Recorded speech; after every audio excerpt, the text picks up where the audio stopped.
Hey y'all, welcome back to another episode of Your Vibes Podcast. Everybody's got a vibe and a story to tell. Here's this one. I hope you enjoy. This episode is sponsored by Tia Armstrong with Property Place Solutions brokered by eXp. Tia is a local real estate agent who prides herself in being a value add in all her clients' real estate transactions. Whether it's an investment property or your next home, you can rely on Tia to help you with whatever you need. Check her out on her socials at Tia Armstrong or give her a call at 615-497-5336.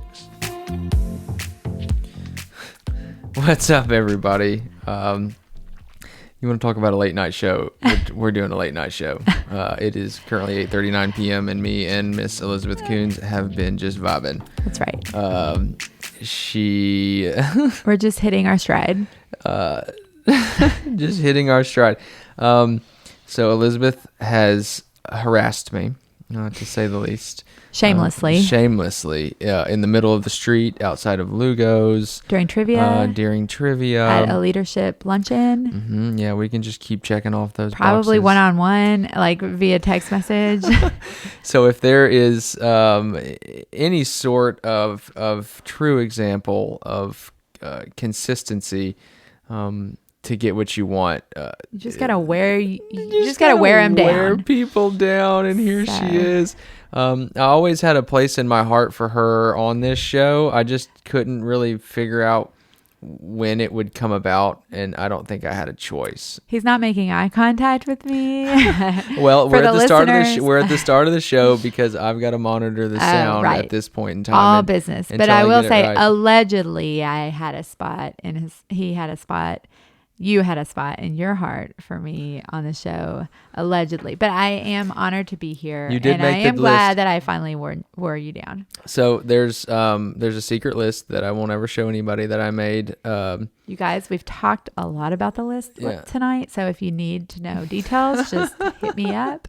There's a secret list I made before I even started the podcast of 50 people. That way I knew at least I could get 50 episodes. And I haven't had all those 50 people, and some of the people I have had on there. I definitely was not on that list. You never know. You never know. Like amongst the Joey Hollies and the Jason Pilkingtons and the Corey Alvarez. But that's fine. But here we are. Here we are. Dreams do come true. In the Your Vibes podcast studios. And very impressive, by the way. Thank you.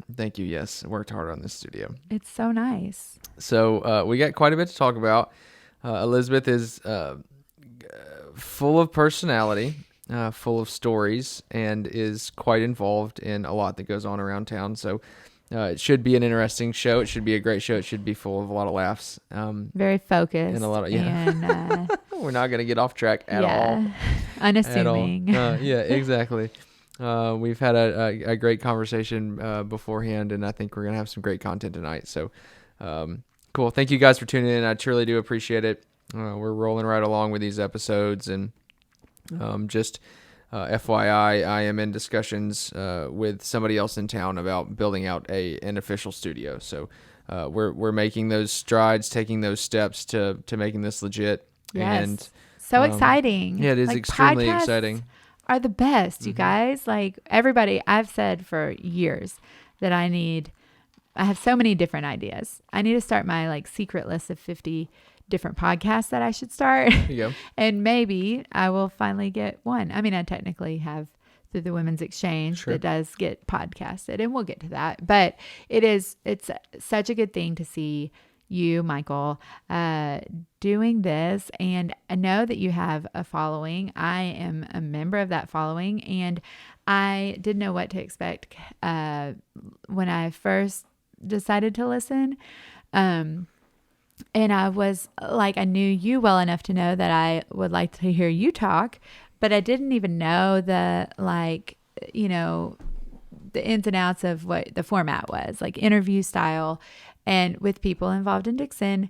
And it's a very positive show, like a very authentic vibe to it. And I think it's exactly what Dickson needs, is a platform to kind of brag about the good things that we've done, call for change in areas where change needs to be made, and like put, into words, big dreams that we have. So Sure. You've done a great job of that. Well, and that was one of the main reasons I started it too, is because I've said this multiple times before, is that, in my position of sales, and, we run across each other on boards and social networking things as well too. But, we obviously know a lot of people, and as well as I do that there are a lot of people in this town that have really cool stories, and are involved in a lot, and are decision makers in a lot of things that go on in this town that a lot of people don't know about.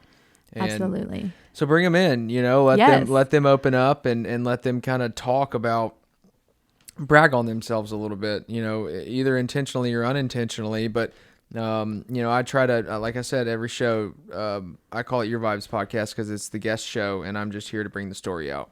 Yeah.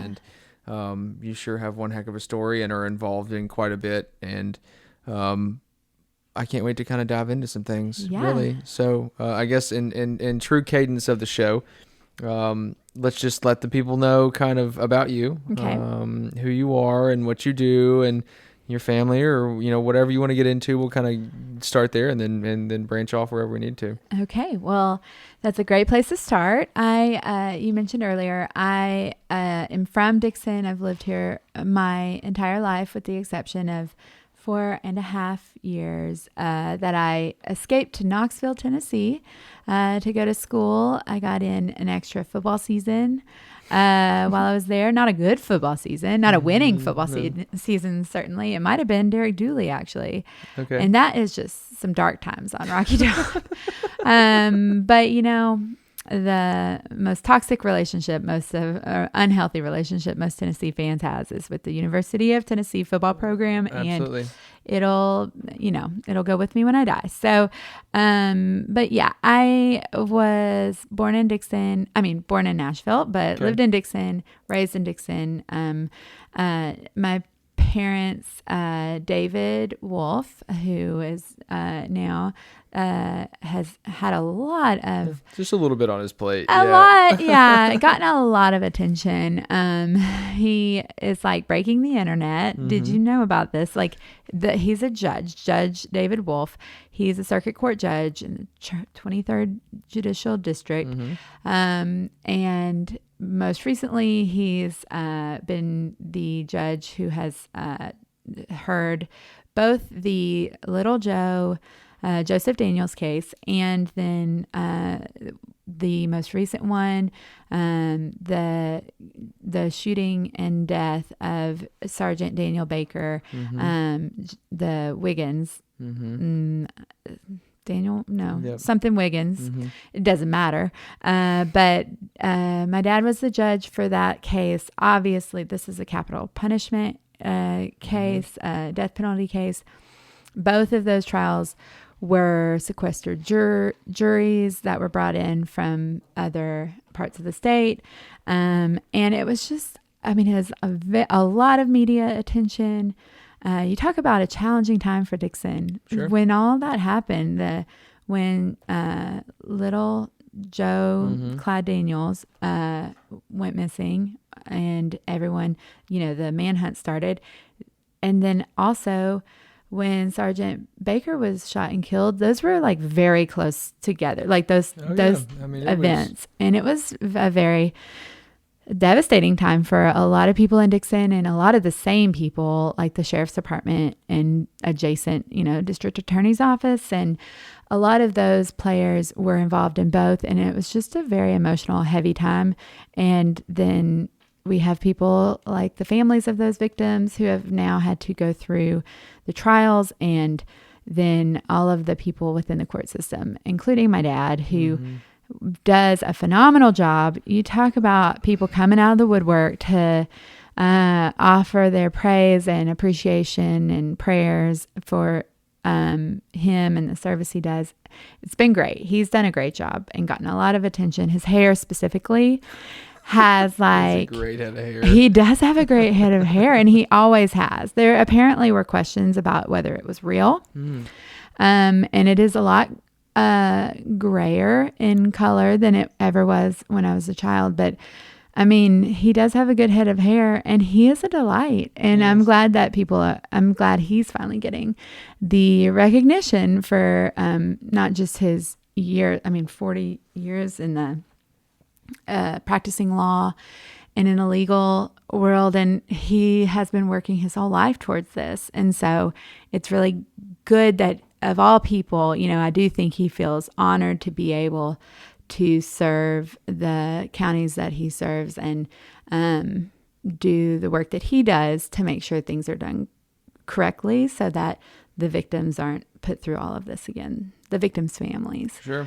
But that being said, I am so glad it's over. Well, I can imagine. I mean, I can't imagine just the pure just pressure. I mean, you're in the courtroom and you're dealing with that, but then you have to go home at night. Oh, I know. To your family and Yeah, have to and like separate. Yeah, people. Somebody recently asked me if he does he just go underground kind of like during those times? And I'm like, no, he literally was mowing the grass. And then he went to a birthday party for like my nephew, Owen. I think it was his second birthday party during the little Joe Clyde Daniels, one of the weekends. Mm-hmm. Then this past, he went to my brother's baby shower at Clement Railroad Museum. He literally like wrapped up the trial on a Saturday, the sentencing trial, and like headed home, worked out, like showered, got ready, and then like hit downtown Dickson in the most like, in a baby shower with friends and family. It was very like, I don't know how he does it. People have reached out to like Taylor Luther, shout out to Taylor.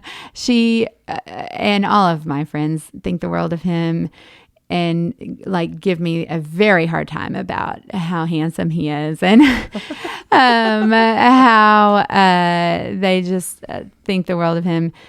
She would specifically like reach out and several others to say like, I'm praying for him. How's he holding up and stuff like that. And I'm like, well, I think he's fine. Like now I'm worried about Sure. Now I'm really worried, but he does a great job of like, I know it is a silent and invisible burden to bear to be presented with such very heavy things and then have to, know the pressure of making sure that it's done correctly. But, he had, of all people to do it, he's the man for the job, and he's not shown any outward signs of like stress getting to him. So Sure. Yeah. And did a fantastic job all the way through. And I know it was extremely controversial. And I'm glad that both of those kind of went the way that they did. yeah. And I'll say, because I feel like this is a platform for me and my people, he is, there are 3 circuit court judges. He is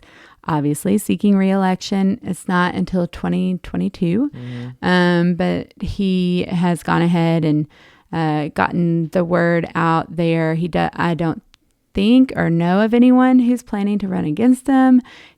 I hope that he will run unopposed.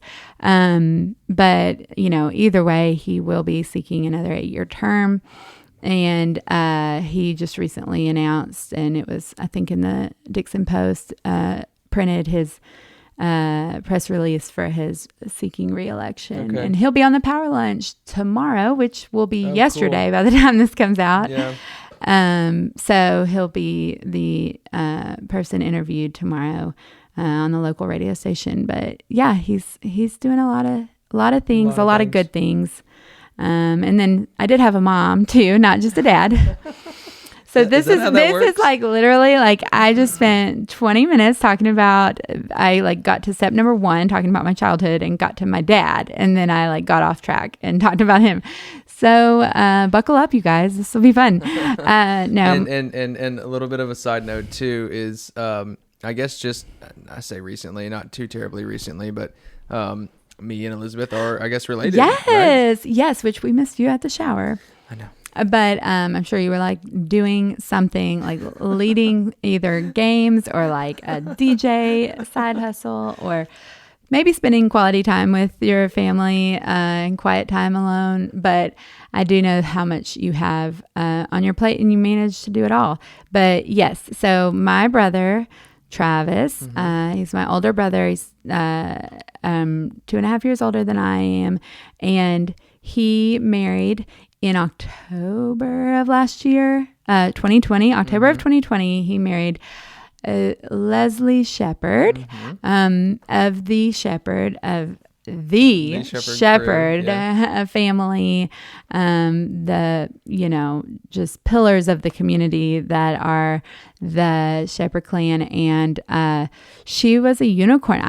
I for the record, I am responsible for the two of them coming together. Leslie came on our radio show on the Women's Exchange during the Power Lunch every Thursday on the local radio station. I somehow managed to be a co-host along with some wonderful, incredible, very selfless women. And we host from 11:30 to 12:30 the local radio show, and we interview people.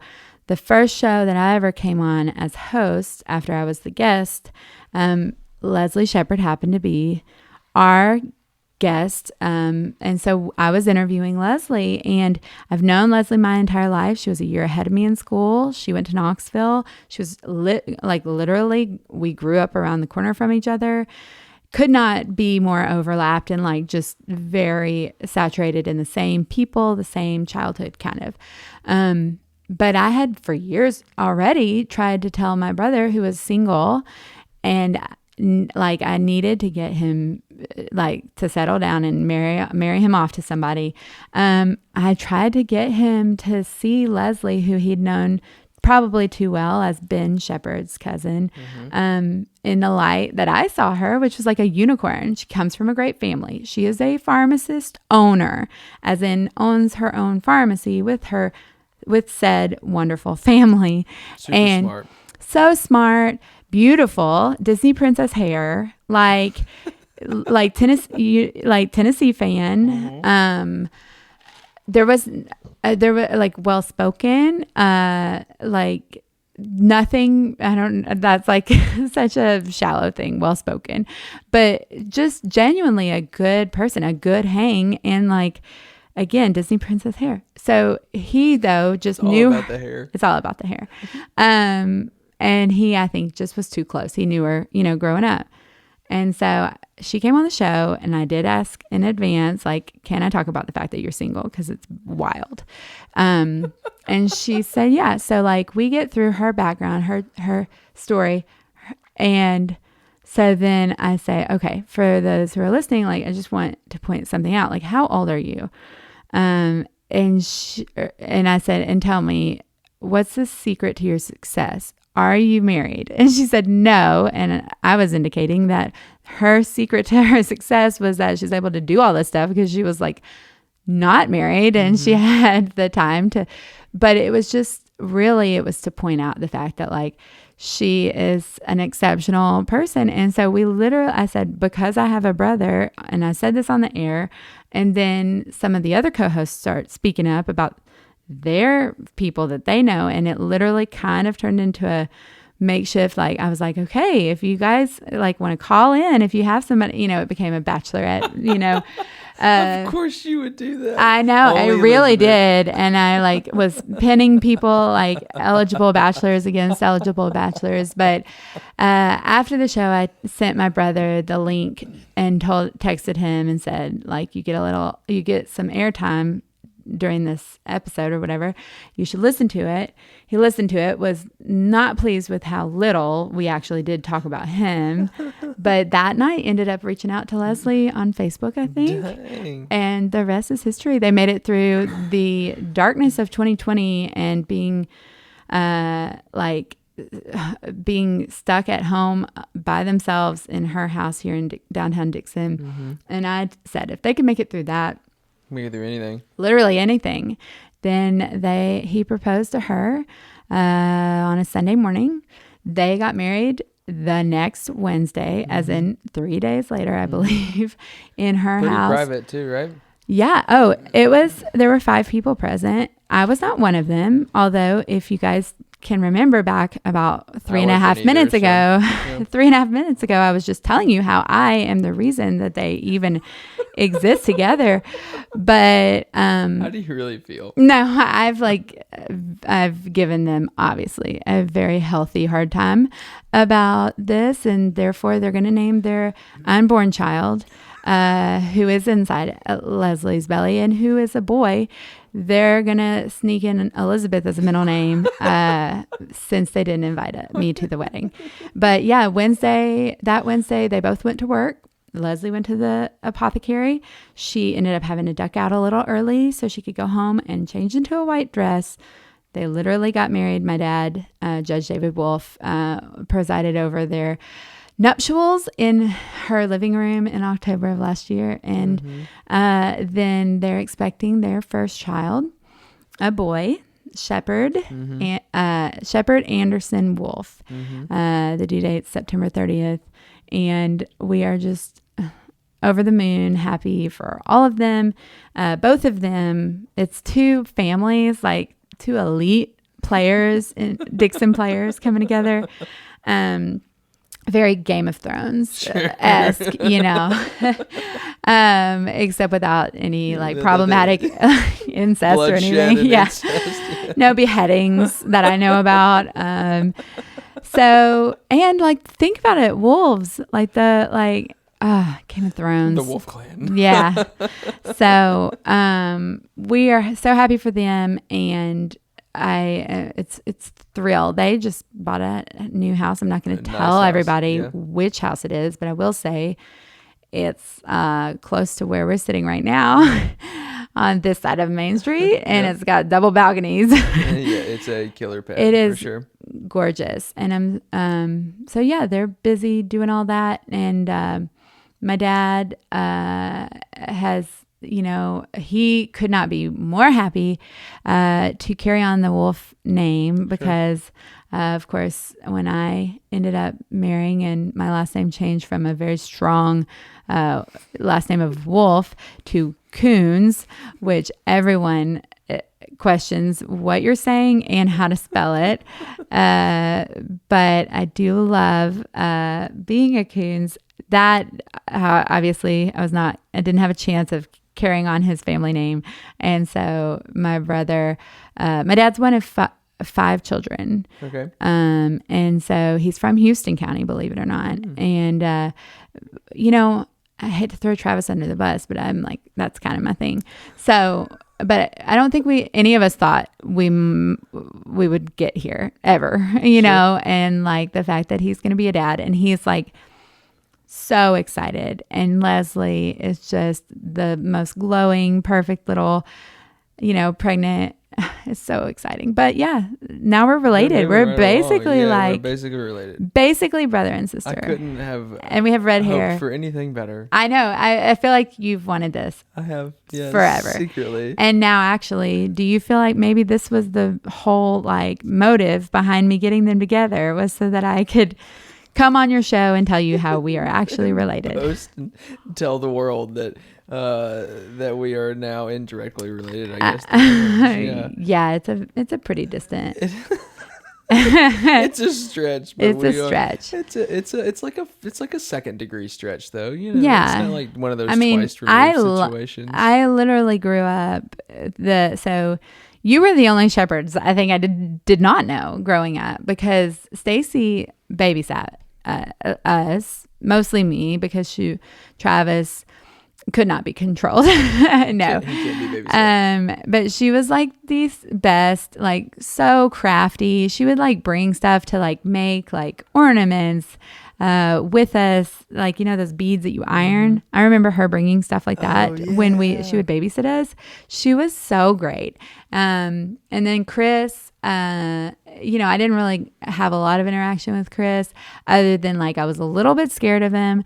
And then of course when we would go up around the corner to McCrary Heights, because I grew up in downtown Dickson, and we would go swim at the shepherd's house. And then says Ben, and then of course Ben, I clogged with Ben. Okay. Which is clogging was a thing for the Shepherd family. I was not involved. Were you? No. Oh, of course. I grew up in Bellevue. I haven't been in Dixon, but about 8 years. I will say this apparently they do not have clogging in Nashville because all of my very best friends from Knoxville were like from old money Nashville, like Nashville, like USN, University School of Nashville.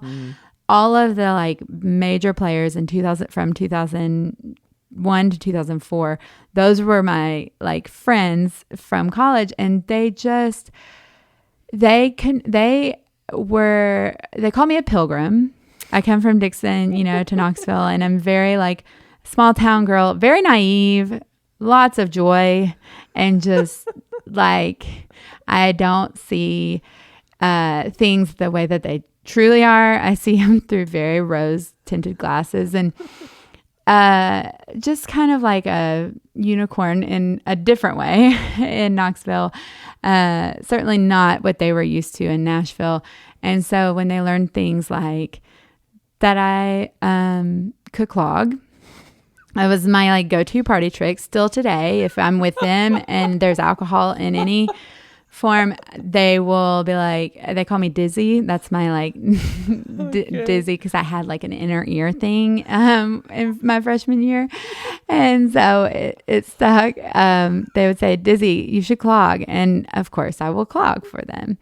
And then did you have your shoes on the ready, your clog no, shoes on? I'm not an animal, my goodness. No, I do feel like I need to bring back the like actual proper clogging shoes. But no, I would just immediately start triple out and like do the whole thing. And then they also convinced me, because I was growing up in public school in Dickson County. Shout out to Sullivan Elementary and Dickson Middle School and Dickson County High School. But like early on, I was obviously very advanced. And I honestly, when I was removed from the class and taken to something called Challenge. Challenge is the name of the program. Still today is the name of the program. And my friends in college truly convinced me that I was challenged, that I was not gifted, but in fact that I was like, they were like, what size was the bus that you would ride to wherever you would go on these days? And I was like, well, it was short, but only because there were only a few of us. Like, that's why. And I was, you know how when people who are being manipulated by others, like victims to like emotional abuse or like whatever, they like let themselves be talked into because of like just repetition of something being stated to them. They're like, wait, was I gifted? Like, was challenge actually just call for your like dad at that moment? Yeah, no, like, I on, definitely had to have conversations with my parents to be like, are you sure? Are you sure? Like, I was like so convinced by the conversations I'd had with my friends at that time that I like was completely convinced that I was going to break the news to my dad that like, you think your daughter was gifted.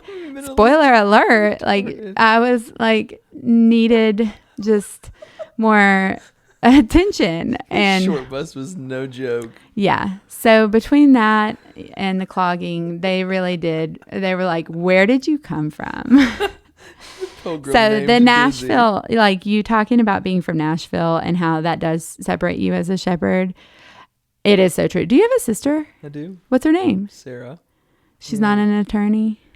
No, she's a Who's the therapist. attorney? There's somebody at the shower was talking to my dad. Lindsay? Lindsay's, yes. Lindsay. I met Lindsay. Yes, Lindsay's an attorney. I met all of the shepherd, like, brothers and sisters, obviously. Aunt Susan. We call her Aunt Susan because my children have already reaped the benefits of Susan's, like, egg hunt, Easter egg hunt. She's the queen of Easter egg Oh hunts. my gosh. She and goes all out. Like individual, like custom baskets that She come out spends at an the entire end. year. So she'll buy stuff as she sees it while she's shopping at discount. Bags of candy, bags of eggs, Yes. treats, like all kinds of stuff. She just collects it throughout Jewelry, a like 12-month period. Yeah, and unicorn rainbow jewelry. and of course, as you well know, Shepherd clan has like 50 people in it. So many people. Because Ben's all got wonderful 3 kids, I've got 2. So many kids. Stacy Stacey's and Ben got 3. alone. Mm-hmm. And like Lucy, I hope she's listening. Hey, Luce,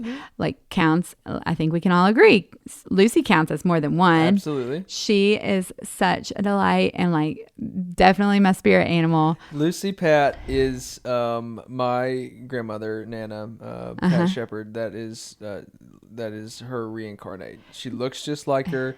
She's got a personality just like her. Yeah. Well, Mom says that. So I haven't even talked about my mom, who also exists, but she says that she's a lot like Stacy was, but I cannot imagine Stacy being quite that just like big, like quite that like decisive. She is. Lucy was on my soccer team, and my goodness, she like.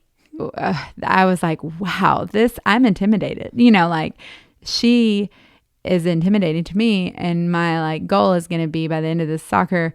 Usually it's by the end of the first practice. I've like, everyone has warmed to me and I'm their favorite person. And I'm like rewarding them with ice pops at the end of every practice. Lucy, DGAF. And ever. And if she wanted to be on the field, she'd be on the field. If she wanted to have a tutu on, she would have a tutu on. And there's just some of the stories from that season. I was just like, this is somebody who's going to run the world one day, or is absolutely going to be in prison. And one of the two. My money is definitely knowing Ethan and Stacy, who they're the first 2 podcasts of yours. Yes. I ever listened to. I think Ethan was the first one I listened to, and it was excellent. And then Stacy, of course, when you finally had her on, that was great. And hearing you guys, she did turn the tables on you. You were saying that people don't often ask you questions, because I have a lot of questions, as you know. You sure do. But she, and then of course talking about D. Shep and the legacy that has been left in this town, not just by David Shepherd and Martha, but by all of the Shepherds. It is an honor to have finally wormed my way into the family. And you guys just have to put up with me now forever. We couldn't have asked for anything better than to have you involved. You did get a lot more than just Travis. Yes, we did. Travis comes with a crew. Yes, he does. He does. And in this town, just in general, the dichotomy and the diversity of the relationships of everybody and what everybody's involved in and how we all kind of play off each other. It's like the dynamic of knowing people your whole lives, but growing together, but separately. And it's so fun to see that and to see the role that everyone kind of falls into or worms their way into. And but yeah, so growing up in downtown Dickson, I did feel like the Shepherds were a huge part of my life. One of my parents, my mom, Marcia Hetzel, she is just wonderful. She's one of the best humans I've ever met. She's now Nana officially and has been for many years now. She's like literally walking on sunshine, awaiting the birth of her next grandchild.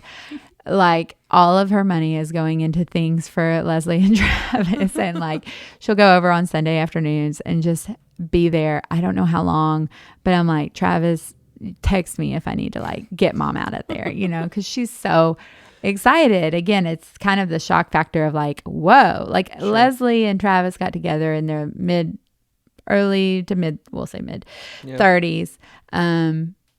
After most of their friends and people their age have already at least had one marriage.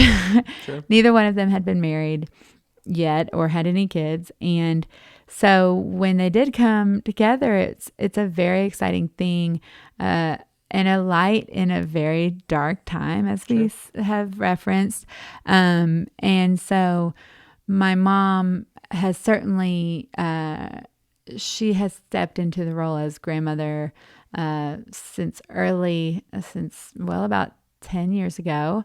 when I started dating Jeff, and Jeff had Landon, who's now 12 years old. He was 2 at that time. And my mom became Nana at that time. And then Lila, who's 5, both of my parents, grandparents lose their minds. No, they do. They lose it. It changes. Somebody once told me that becoming a grandparent is the only thing in life that's not overrated.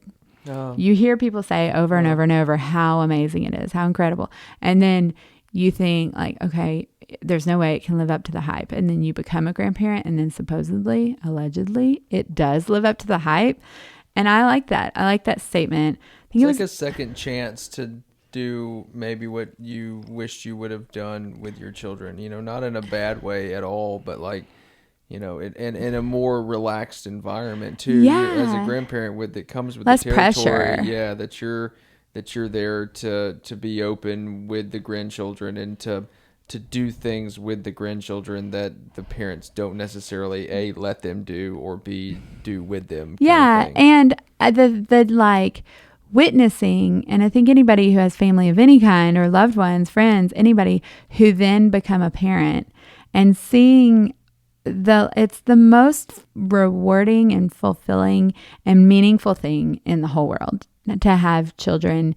It's also the hardest freaking thing in the whole world, and it has its unique challenges at every stage.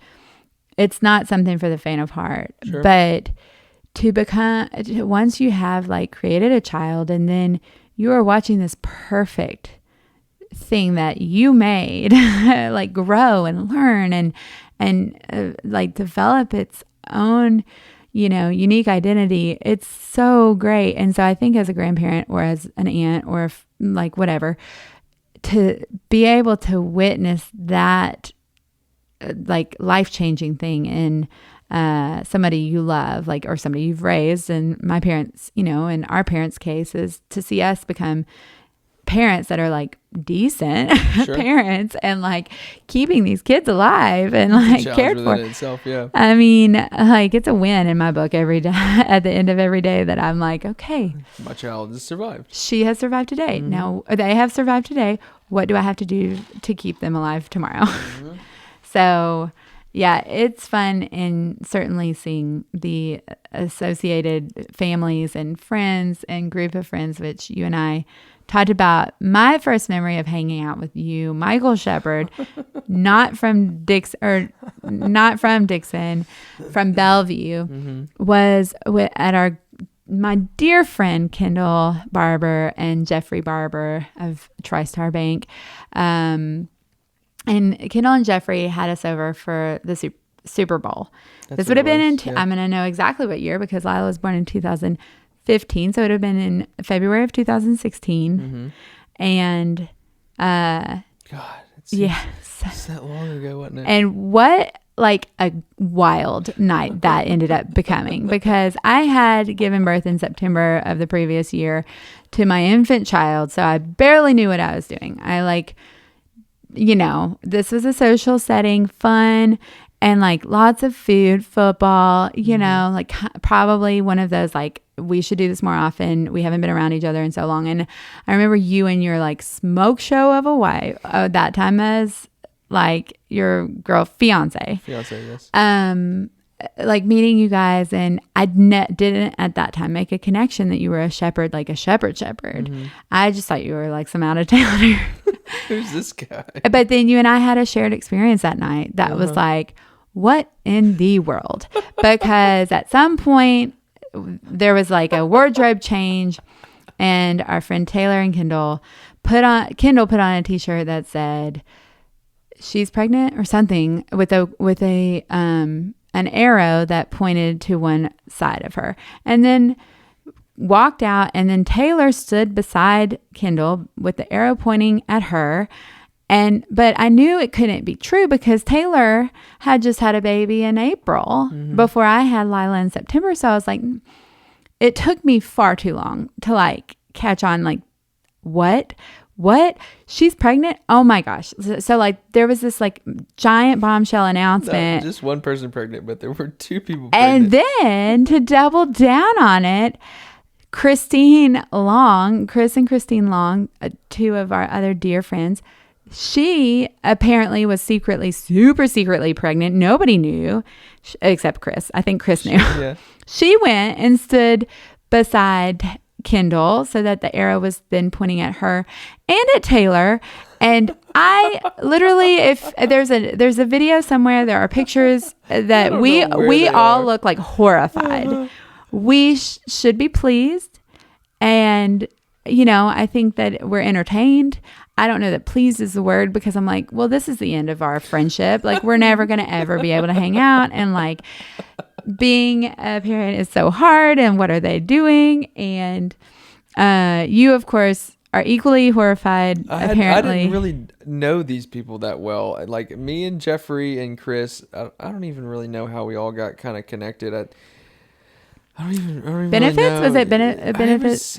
We just vibed, Yeah. And I banked at TriStar, and I knew Jeffrey, and so anyway, I was gratefully invited to the Super Bowl party, but I was in no way prepared to celebrate, like carry this emotional load with all these women.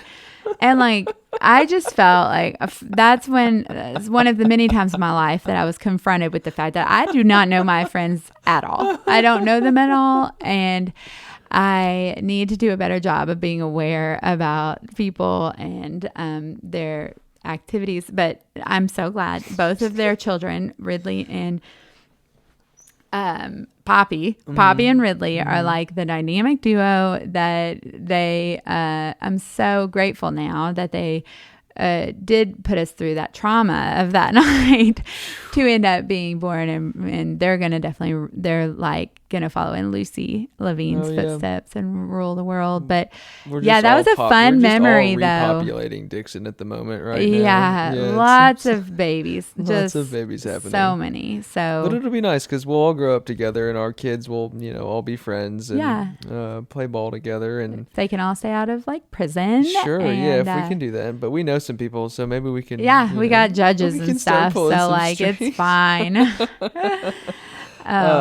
Okay, so that's our life. That's it. That's it. Good show. Thank you for having me. Bye. See you next week, guys. Okay, let's shift gears just a tad here. Okay. So Miss Elizabeth is a very long time employee of Dickson Electric, right? Yes, I have been there. Oh my goodness, I should know this. Like not 10 years yet, so not that long time. Okay. But not quite a decade. Actually worked at Meriwether Lewis for a little bit, which is a neighboring utility. It's a cooperative, and it serves like Humphreys County, Houston County, Hickman County, and a couple others, Stewart. And I worked. That was my first like intro into the utility industry, which I'll say this, it is the salt of the earth. Like you guys, if y'all are wondering like around your workplaces and thinking like, what has happened to all of the like good people in the world? Well, I've found them, and they're all in the utility industry, and they are just like, it's the best feeling. It really does feel like a family. And I learned that at Meriwether Lewis. It really did have that vibe. And but the problem with Meriwether Lewis was you had to live in their service territory in order to work there full time. And I did not live in Erin. I did not live in Waverly, nor did I plan to live in Erin or Waverly. My grandparents at that time, my grandmother was still alive and she lived in Erin. So it was so great, such a great opportunity, because I did learn that this is the place where the industry that I would love to be in. But I would also get to go to lunch with her a couple of times a week. And my dad would be in Erin for work. He would, at that time, was an attorney, and he would have court in Erin sometimes. And so it was, and also I was like this like legend in this tiny town of Erin. Like the last name Wolf really meant something. Sure. Both of my grandparents retired from the telephone company across the street from the electric department. And then my dad was everyone's like either knew him in high school, knew him as a child. There's Dan Alsabrooks, which is the Alsabrooks family. He and my dad graduated high school together, grew up together. And so he, of course, became district attorney. And after he had been a lawyer in Dickson for a long time, and Betty Lou, his ex-wife, she is on the city council and also very active, and like just also Brookses are another like shepherds, at least they were in my childhood. And so going back and experiencing kind of like on an to an even greater degree, the feeling of like being kind of a big fish in a small pond, not because of anything I've done at that time. It was really more like the legacy. It's a great feeling. And I know you can relate to that. Sure. Having found yourself in Dickson. You said you started out in White Bluff, right? I did, yeah. I rented a house in White Bluff. So would you come to Dickson when you were young? Did you come to Dickson? I was a holiday. Were you like, man, we got to Dixonian. go to those backwoods cousins' houses? I've always loved Dickson, but was never too terribly involved as far as what was going on. So I was, funny story, I was on a jump rope team in middle school called the Jumping Tigers. Yeah. I'm sorry, a jump rope team?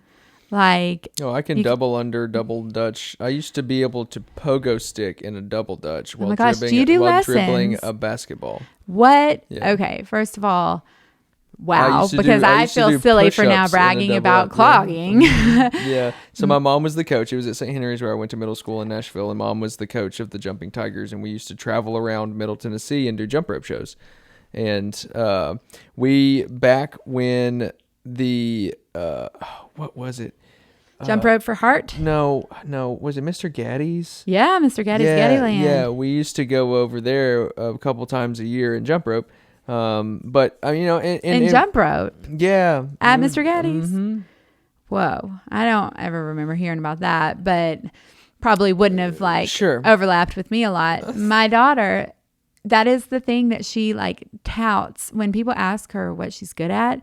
She will say, "I'm good at jumping rope." It's a very niche like thing at 5 years old. Sure. And she can jump over the rope. Okay. But I do think I would be interested in potentially signing her up for lessons if you think that this is you want me to do jump rope lessons? If there's a future there. Sure. No, there's not. Oh, okay. I'll just go. So there's not like an Olympic. There's not an Olympic jump rope. I don't know. No. Even just the party tricks that come from like this dribbling a basketball and multitasking, it'll give her some skills. Definitely something it's like to put a on CrossFit the resume. Yeah. Version. Not Whoa, really. that is bizarre. Yeah. Anyway, my life in Dickson was very holiday oriented. So it was the Easters, it was the Thanksgivings, it was the Christmases. We wouldn't do Halloween here. We would kind of keep that in Bellevue. But back when my grandparents were alive, Pat and Mo, and they lived in what's now that halfway house, that big white columned house on Center Avenue. That's where my whole family grew up. Dad and his 5 brothers and sisters. I didn't know that they lived there. So Mo, is that what he? So he passed before she did. Quite a while before, because I knew her. Pretty close. They were close. Yeah, it was pretty close together. I remember because they were at NHC together. Aww. Yeah. No, not at NHC. What's that one over there by TriStar? What is that one called? By TriStar Bank. To the left of TriStar Horizon. Bank. The nursing home to the left of it, though, that big building. I don't know. If you come up the backside of TriStar off of 46. Yeah, I don't think I knew there was a nursing home over there. I thought that was a rehab, I don't think it's rehab wing. Anyways, you need to have Taylor and Moberstag. Do you know who that is? Okay, no. She's a delight. Add her to your secret list because she is the marketing and communications person for TriStar Horizon Medical, and her story, especially if you consider COVID and the things that the hospital does for the community. Sure. She's great. So anyway, she would know who a nursing home, but that's where Pat and Emma were. Yeah. And so that's, and we would, to the point is that's where we would have our holidays. So that's where Christmas was. That's where Easter was, until they, got to the point to where they weren't living there anymore. And then we shifted and started going over to David and Martha's. Yeah. So, and that's kind of where everything. Which is on McCrary Heights. And that is, so I actually grew up, I've lived in, I think, like 6, maybe 7 different houses within like a quarter-mile square block or whatever in downtown Dickson. Like literally 3 houses on the same street of Merle Street, which is just a bizarre thing.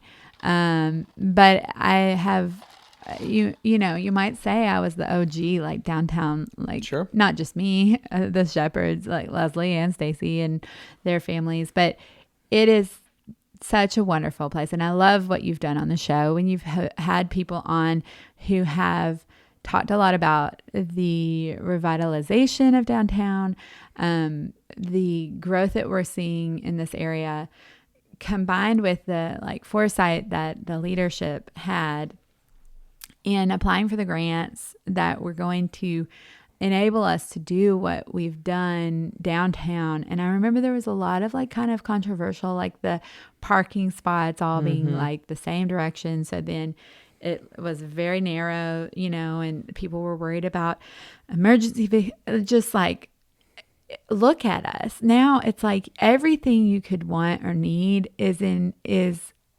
walking distance from where I live, but where everybody can just hang out. Like you could come downtown at any given night of the week and have a delightful like shopping experience followed by like the best cup of coffee, maybe like a craft beer, and then a dinner at a nice, like a variety of different options, and then followed by like you know, bar, like what is it, bar hop, crawl. Like you could do a bar crawl afterwards, and probably have live music at multiple places.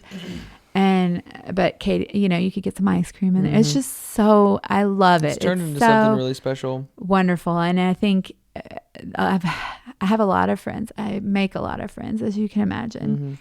I have a lot of conversations, and recently I've like become friends with several people who are new to Dickson. You've met a few of them, and they've met you at trivia, and they have said the same thing, that Dickson is such a like special place. Downtown Dickson is so it's so appealing for people who come from, whether it's Brentwood or Nashville, or, you know, we have California, we have the Northeast. Certainly we have a lot of people come in from Williamson County, Davidson County, getting out of Dodge after all those like tax property tax craziness, and then COVID putting everybody working remotely, just really kept, the one thing that I think kept people living as close to Nashville as they were was the idea of a commute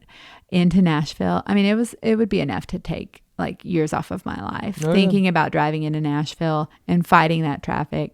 So when everything went remote, and also there was this like very contagious virus that people were trying to avoid getting too close to people, I think they saw more quickly than they otherwise would have the appeal of like a place. Well, first of all, they could sell off their home in, you know, Nashville for a lot more money than what they probably paid for it, and then get more bang for their buck here, have some like peace and like a small town vibe, and a place to raise their family, and be able to work from home. And I know that where this conversation is probably going to lead. You're leading right into it. I'm just going to tiptoe it backwards into our next topic, I'm sure, because my role at Dickson Electric is, well, it's... Yeah, I know you work there, but I don't know what you do. It's many hats. So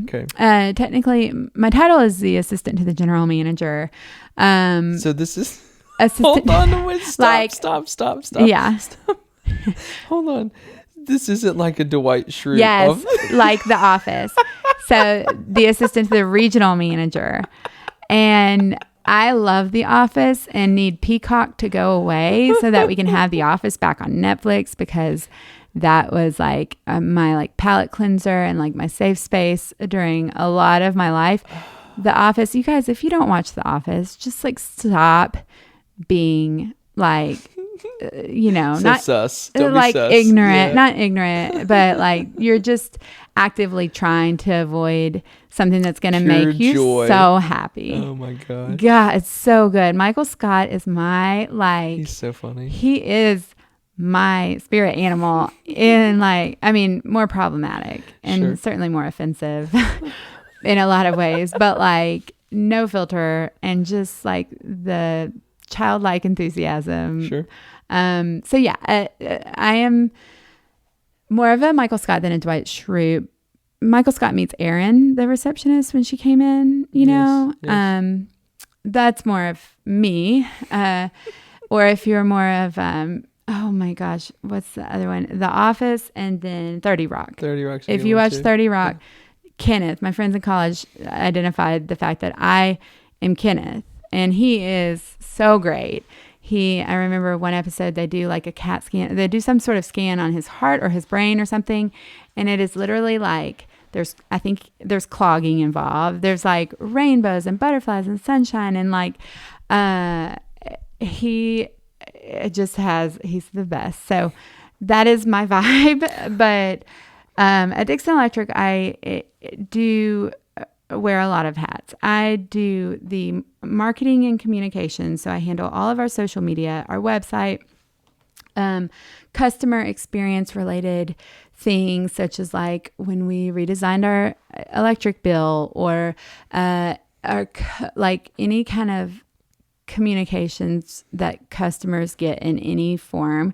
I handle that. And then internal communications as well, which if you think about the year 2020 and the pandemic, my very like demanding and like always something to do job became unbelievably cumbersome. I have never put so many words onto paper in the form of memorandums to all employees about changes in procedures, policies, sick leave, law, and then externally the lobby closures, any kind of how to do business. We're an essential, like electricity is obviously an essential service, and we're the most essential, obviously. So it didn't put a hold on any of the other things, like when we got hit with a storm, and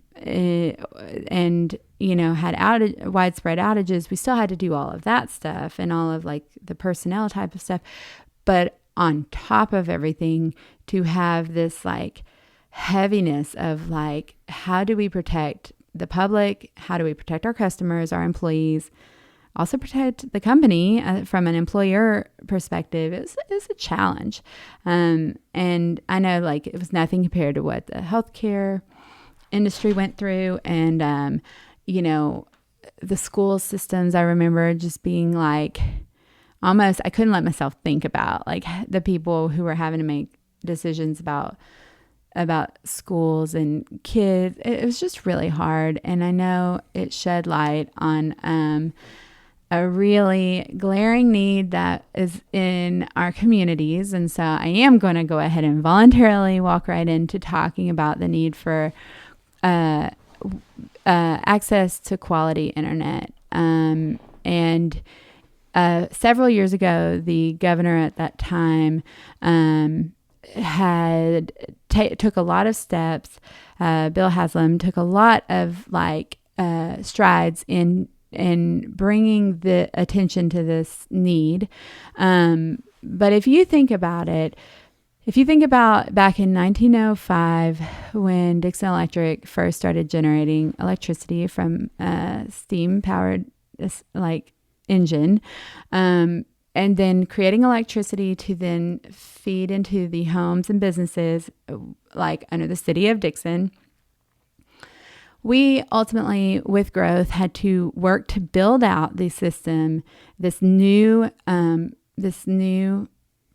this electric power to homes. And there are stories about, if your grandparents are still alive, you should ask them about, there are people who can still remember the first time that they saw lights in the nighttime, like lit up from the grid being built out to serve those customers. So now if you think about that in relation to internet, what we have is a situation where rural areas and the least populous areas where people live much further apart, and it's further away from any industry or businesses or big cities. Those are the areas that have the hardest time with internet access. They don't have internet access. There's so many areas in Tennessee and in Middle Tennessee, and specifically in Dickson Electric service territory, that people have little to no access. There's, underserved areas: Van Leer, Cumberland Furnace, Charlotte, Burns. You had Corey Albert on the show. He lives off of South 48, I think.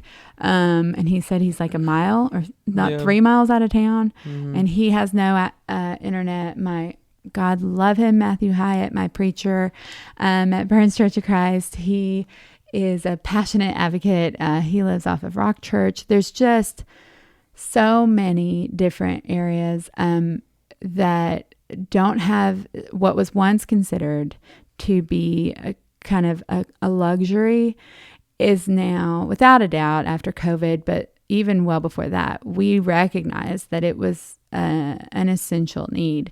And we do see the day that we'll look back and say, like, remember when you didn't have access to the internet? Because now, of course, like, the internet is what affects so many areas of life. The housing market, the job market, the ability to do your job, because of the fact that everybody or many companies have now turned to remote, the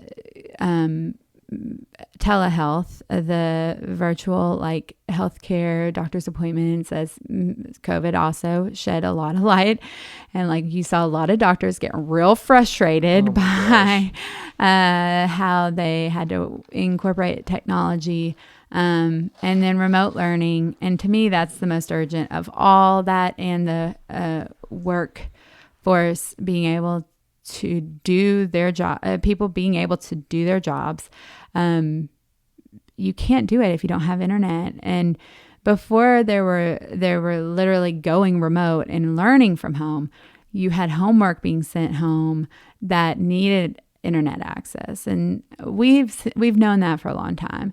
We've known that there's an issue with there being underserved areas for a long time. And there were other utilities before Governor Haslam had worked on the legislation, that other utilities, Clarksville Department of Electricity, CDE light band now, they do offer broadband internet, fiber to the home, as well as telephone and TV services. How much does that cost? Do you know? The cost per customer? Yeah. I don't know. I mean, we can find it on their website. I know it's the most reasonable. Like, you're not dealing with, not to like throw Comcast and AT&T under the table, but I will say they bring out a side of me that I don't recognize, and that takes a lot. Isn't that a lot. So I canceled all of the only thing I've got at my house right now is internet. Cut the cord. I did, yeah. All I've got is internet. I've got Netflix and Amazon. And that's pretty much all we. I can give you. Use. Look, I can hook you up with some Hulu. I can hook you up with HBO Max. And stuff? Yeah, Travis. He married up, so he married into money. So now we got some. So we got access to all the streaming services. But truly, you're right. The example that you just gave is what's happening across the board. Well, and they told me right off the bat, they're like, all right, it'll be $98 a month for your internet. I'm like, cool, Comcast, yeah. And they regularly charge me anywhere between $120 and $130. Yeah. And I've spent it's crazy. 2 months in a row. And that's for internet only, everybody. And I spent 2 months in a row on the wait on hold for about an hour to an hour and a half to try to figure my bill out. Talk to a human. And it got to the point to where I just said, screw it. And I just pay $120 a month because that's my only choice right now. I mean, and that is the problem is you have a system in place where there's little to no competition, little to no regulatory thing. And don't ask me like detailed questions about like, well, you can't talk what to the human future there. of that is. But like Sure. ultimately, if a local power company, so what's now becoming overwhelmingly the majority of local power companies is the term that we use within the Tennessee Valley. But it's any kind of electric power providers. So cooperative and municipal electric systems in our area. So we have Dickson Electric, obviously Meriwether Lewis, there's Cumberland Electric, there's Middle Tennessee Electric, which serves a lot of Williamson County, Davidson County, and a lot of the like Lebanon, I don't know where else, but Nashville Electric, and just like KUB, Knoxville Utility Boards, they're going into providing broadband. And broadband is a term for just a super, super high quality of internet that is very, very reliable. Because if you think about it, it's literally a broadband, and for the listeners, I'm like doing like motions with my hands, but like it's a bunch of tiny, tiny fibers inside of a very like a larger fiber or band. And so all of those tiny fibers are literally like that's through which the internet is like transmitted into your home. So it's like built in. It's not like towers that you have to like hope that it's a sunny day, like, and that there's not a lot of, whatever effects. Sure, wind and snow. And like elements and UFOs or whatever it is that get in the way of that. It's highly reliable and faster than anything you could, like, a lot faster than anybody, like a regular residential customer would ever really need, regardless of if you're working from home or if your child is having to remote learn and somebody's streaming, like it's everything. And because it's being provided by public power providers, which the term public power means we are connected to community, as the easiest term that I try to like connect it, get it? But unching. Hold on, wait, listen, watch. I've got this ready.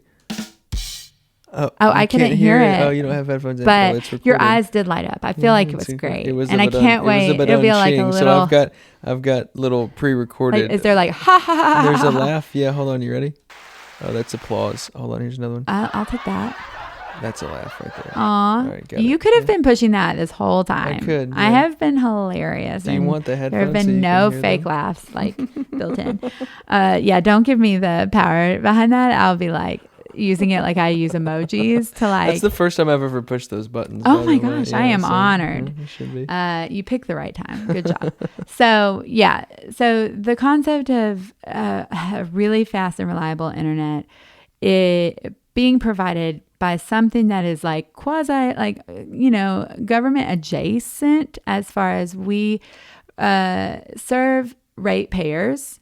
We're connected to the city of Dickson, which is interesting because as a municipal electric system, we were the city of Dickson Electric Department legally, like on the papers when we signed with the the TVA Act in 1936. That's what we were titled. But like I think the majority of our customers are outside of the city of Dickson. So like that's a unique kind of relationship. And certainly the majority of customers who are hurting desperately for access to quality internet are outside of the city of Dickson. Yet we do have that relationship with the city that is very important, because this is a project. We are in the middle of one of the many, many, many steps that it is required in order to go into providing broadband to all Dickson Electric customers. And in doing that, because of the fact that we're doing it,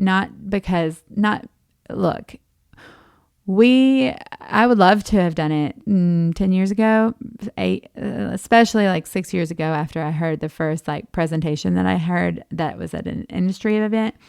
And I came back and I was hyped. I was like, Daryl, we have to go into broadband. Like, let's do it. Let's do it right now. And this is like, he was like, okay, first of all, calm down. Like, you get excited and I do, but I just could see the like difference that it would make for the communities. And also that is the future, you guys. Like 100%. The internet is not going anywhere. And I've been an avid listener on your show. I know you and Corey Albert talked about it in episode 1. You and Todd Murphy revisited it. It's something that comes up along the way in a lot of different areas when you talk about growth and the development and the future. Well, it's because so many aspects. Well, the future is tech. I mentioned this on other shows as well too, is that every single company, whether it be Reading Rock Books or Boardable or Dickson Insurance or the hospital or a bank, every single company is a tech company. Yeah. Period. Absolutely. If you're not, then you're dying. You're Blockbuster. Exactly. Unless you're part of even a basket weaving company has to have a tech feel to it in order to get their word out. To have a presence. Exactly right. There's no real grassroots. It's critical to your success. Absolutely. And our proximity to Nashville and Oracle coming to Nashville and all of these major Amazon having a massive presence here, Facebook having a hub here now. Like there is such Nissan I mean, there's tons of industries that are moving to Tennessee, and Tennessee has done a great job to market and incentivize industries to move to our great and wonderful state. We interrupt this episode with a message from our sponsor. This episode is sponsored by Tia Armstrong with Property Place Solutions, brokered by EXP. Tia is a local real estate agent who prides herself in being a value add in all her clients' real estate transactions. Whether it's an investment property or your next home, you can rely on Tia to help you with whatever you need. Check her out on her socials at Tia Armstrong or give her a call at 615-497-5336. Now let's get back to it and enjoy the rest of this episode. And with that does come its challenges. However, ultimately, we're a very appealing place to be, especially in proximity to Nashville, like you've said. But if you are going to be an industry that's looking to locate somewhere, example, Dow Tile, when they were looking, you are also having to consider more than just like how long does it take to get to the closest airport or like how many grocery store. No, you are needing to consider the type of workforce, the quality of workforce that you will require in order for your business to do what it needs to do. And in the tech world, the quality is a very specific, and in any industry, you want the best of the best. And if what you're facing with having so many areas without access to internet, there are dying communities in Tennessee. I've heard stories about places that are just located in the areas where the youth grow up, they graduate, they leave, and they never come back because there's not anything there, and something like broadband can be a game changer and has been. There's going to be success stories that come for years from now about communities that come back to life because of that very thing, which then enables so many other areas. You had Todd Murphy talking about what it can do for his business. It can everyone's business, it being something provided by a public utility. We're not going to be doing it to make all the money. Sure. And yes, we'll have to be like smart and we'll have to like hit benchmark like things, especially during the implementation deployment of the project and the initial. I mean, it's a huge investment, like upwards of almost $90 million. That's the largest by far that Dickson Electric has ever invested in anything. But you're playing the long game on that one. But you know? yes, Yeah. Ultimately, you're going to be bringing about change, positive change in so many areas. And we already do have a fiber network in place. We have fiber that runs from our office on Cowan Road in Dickson to all 8 of our substations through our system. And that provides us a communication system. It's called the SCADA system. That also enables our automated metering system, which we put in, I think it was 2010, which provided us the opportunity to be able to read our meters from our office instead of having to roll trucks and have meter readers out in the field. That was a huge cost savings and also a safety consideration. Because didn't they used to drive by with radar guns? And the or gas something? and water department, they still, I think, at least they were all still doing it, like driving we serve almost 37,000 customers. And if you can imagine what it would take to get somebody around to every one of those houses, it was just a huge undertaking. In things like the elements or, holidays or things would come into play where you'd have to estimate the ultimate final reading. And it just created a lot of discrepancies. It was correct stuff. It was just a lot of work. Sure. So it streamlined our business operations and processes in a huge way. We also, a lot of people don't know, we partnered with Education Network of America and the Dickson County School, actually all of the school systems on our service territory. And we provide, through a partnership with ENA, we provide fiber broadband to all of the schools and public libraries along our system. Oh, wow. So they have access to quality, reliable, internet. And so if you think about it, we have the interstate system in place. And what needs to happen is we need to build off the off ramps. Is that what they're called? Mm-hmm. The highways, the side roads, the back roads, the driveways, all of the things. And that is that's a huge investment. And it's not something that happens quickly. Obviously, we have a lot of people who have been anxious to see this happen for a long time. And I think that their mindset is that once the board gave the okay, let's roll this out, let's go. And while yes, the board has approved to move forward with this very significant project, there are still very important steps that need to be taken to protect the ratepayers, to protect the electric department and its customers. It's a whole other a whole other subsidiary of Dickson Electric to be, it's a broadband division. It'll be a separate books, there's a lot of different ways we can go about it as far as staffing or, tech support, all of those things. And those are decisions that are being discussed and will be made. But ultimately, it's not something that happens overnight. It is a process. Sure. And the phase, we're going to do it in phases, as if you look at Cumberland Electric, if you look at Meriwether Lewis with ML Connect, there's Cumberland Connect.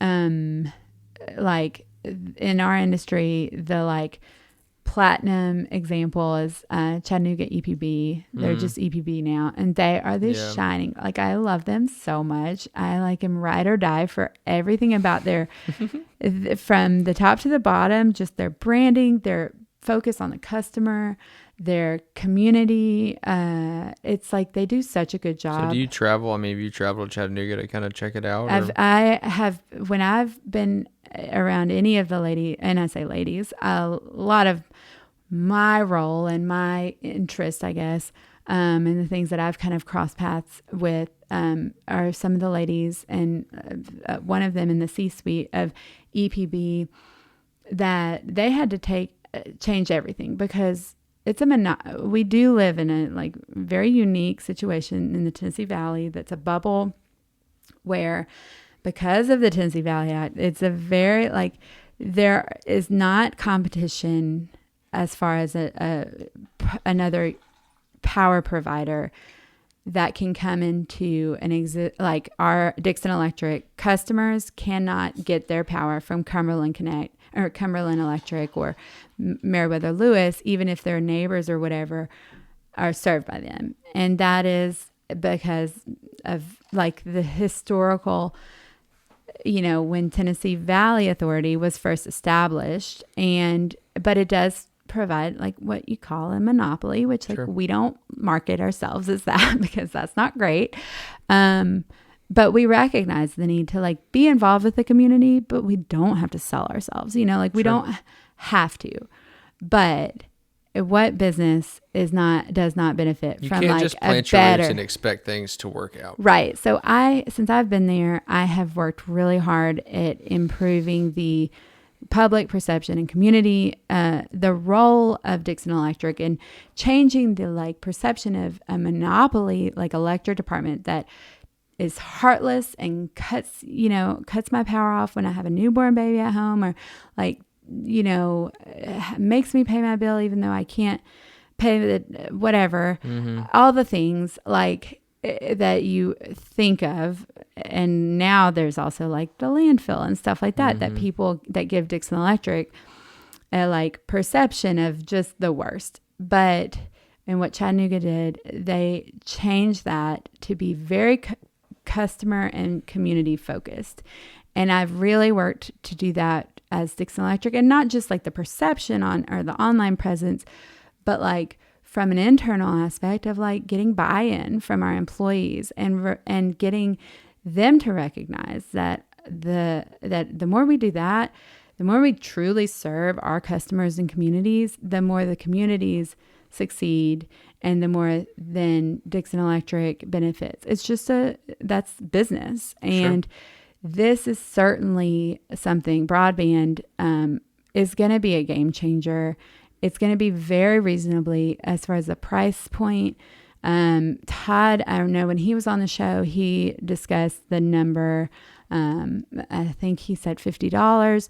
There's not, we put out a survey and a customer survey that went out in 2020, and it referenced the different price points for the different tiers. And it's very reasonable, much lower than what you talked about that you're paying Comcast, even though you agreed to one thing, you're paying them so much more. And then when that 12 months is up, heads up, they're going to make it go a lot higher, and you're going to have to threaten to like change to AT&T in order to unplugging. Guys, I'm coming down to Nashville and I'm unplugging. They're like, oh, wait. Excuse me, sir. Hold on. I know. Well, in that case, it just came across my desk. I'm like, this is fresh, fine, great. Fresh off of like the fax machine is like printing it as it. So it will be a very wonderful thing. It is going to benefit so many people and communities. And I know we have a lot of people who have been passionate about it and are waiting for it.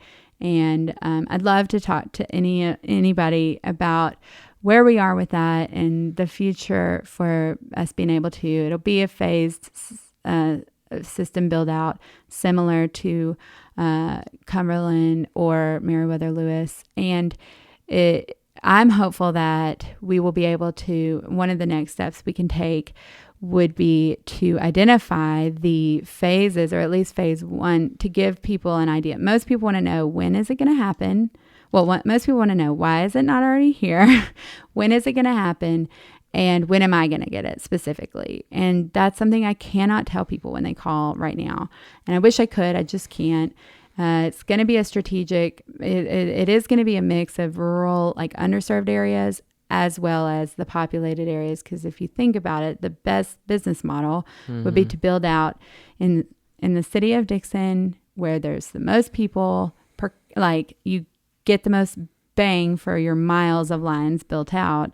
So you're getting the biggest return on your investment and therefore paying back, that would be the most successful business model.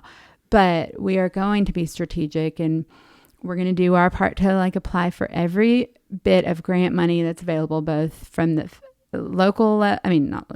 state level and federal grant money. And it is something that, again, COVID has just highlighted the need. And there's so much money out there that is intended to go to helping communities grow in this way and invest in their people this way. Well, and if you want to see money come to Dickson, period, if I could cherry pick one single thing that would bring an abundance of cash and people that are driven to develop communities, it would be internet access across the board.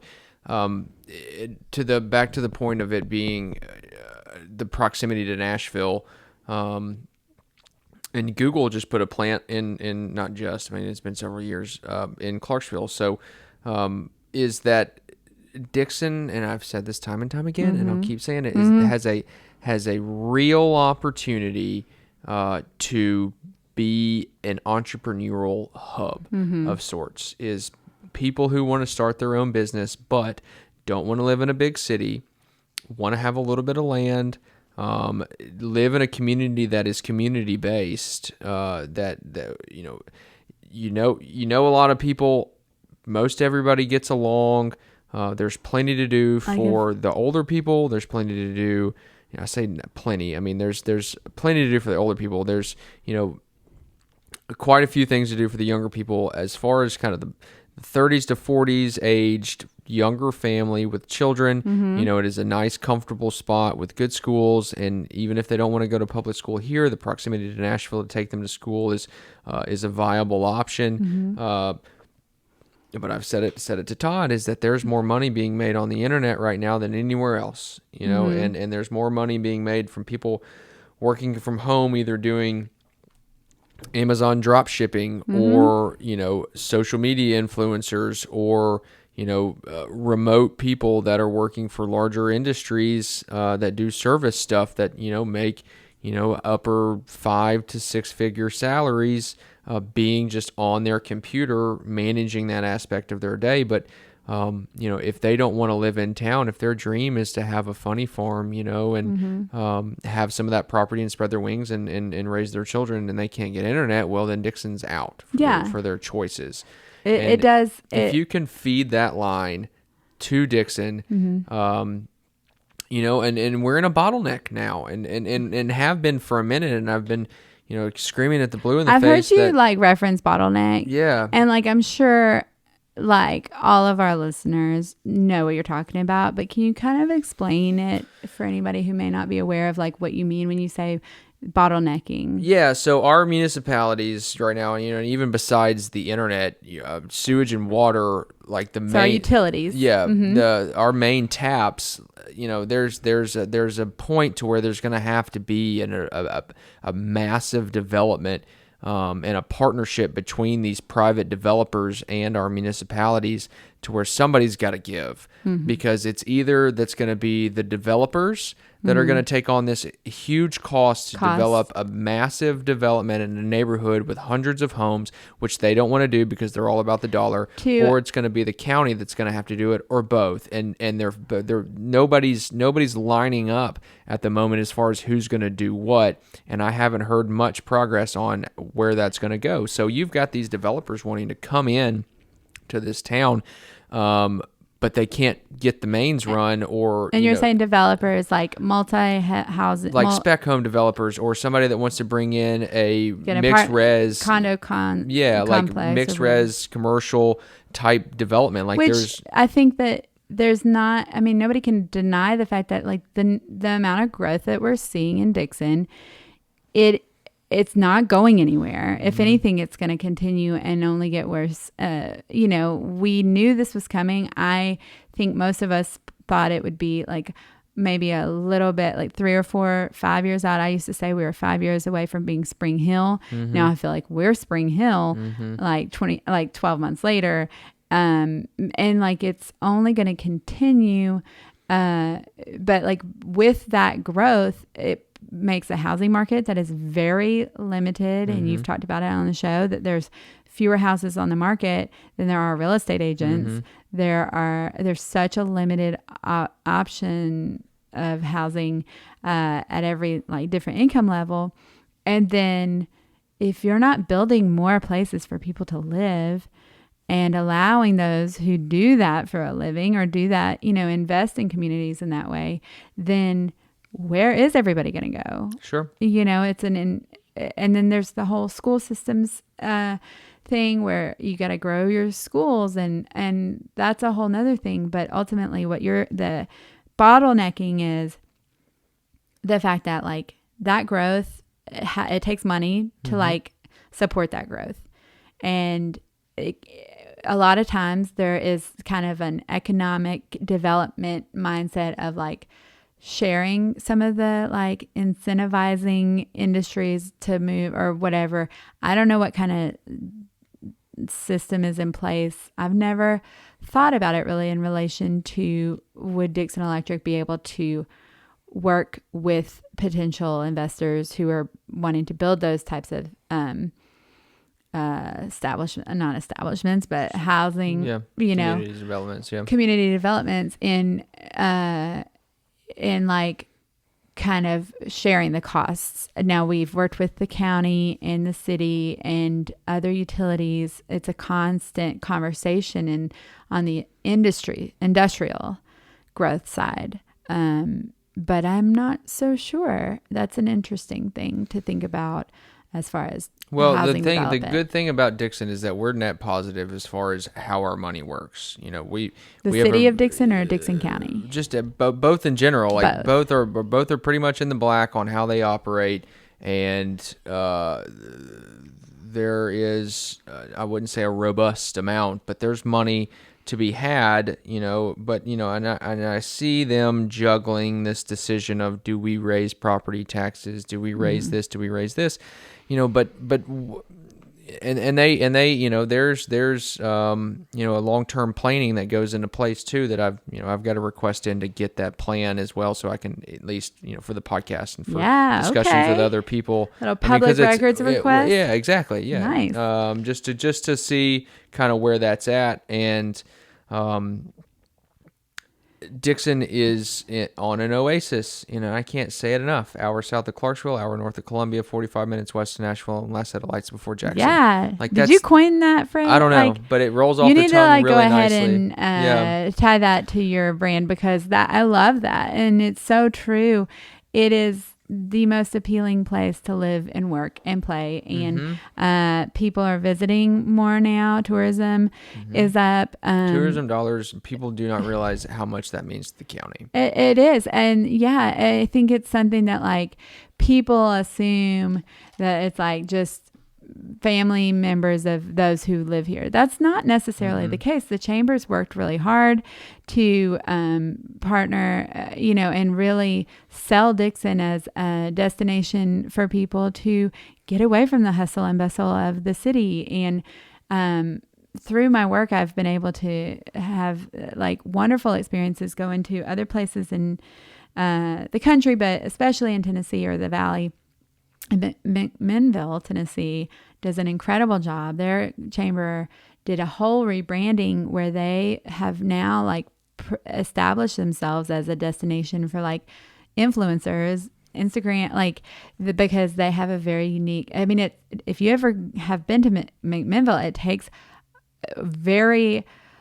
it takes a lot of work to get there. Like 2-lane roads, like you feel like you could not be ending up at the right place, but then you get there and it's this sweet downtown. It's like on the water. There's a lot of like niche, like agriculture type of things. And they have done such a great job. And I think our chamber, in working like the downtown revitalization, and then seeing the foresight of bringing in somebody like Alex Wilson, who then can be focused on the industrial and the economic development side of things, so that then tourism and the benefit to the business owners in town, the barbecue bash. I know like you had Morgan on, and I was like, you guys, if you haven't listened to that episode, go listen to it, because I was like I was taking notes because she was going to be coming on the Women's Exchange. And I was just like, this is the best research I could ever possibly do. Her story is incredible.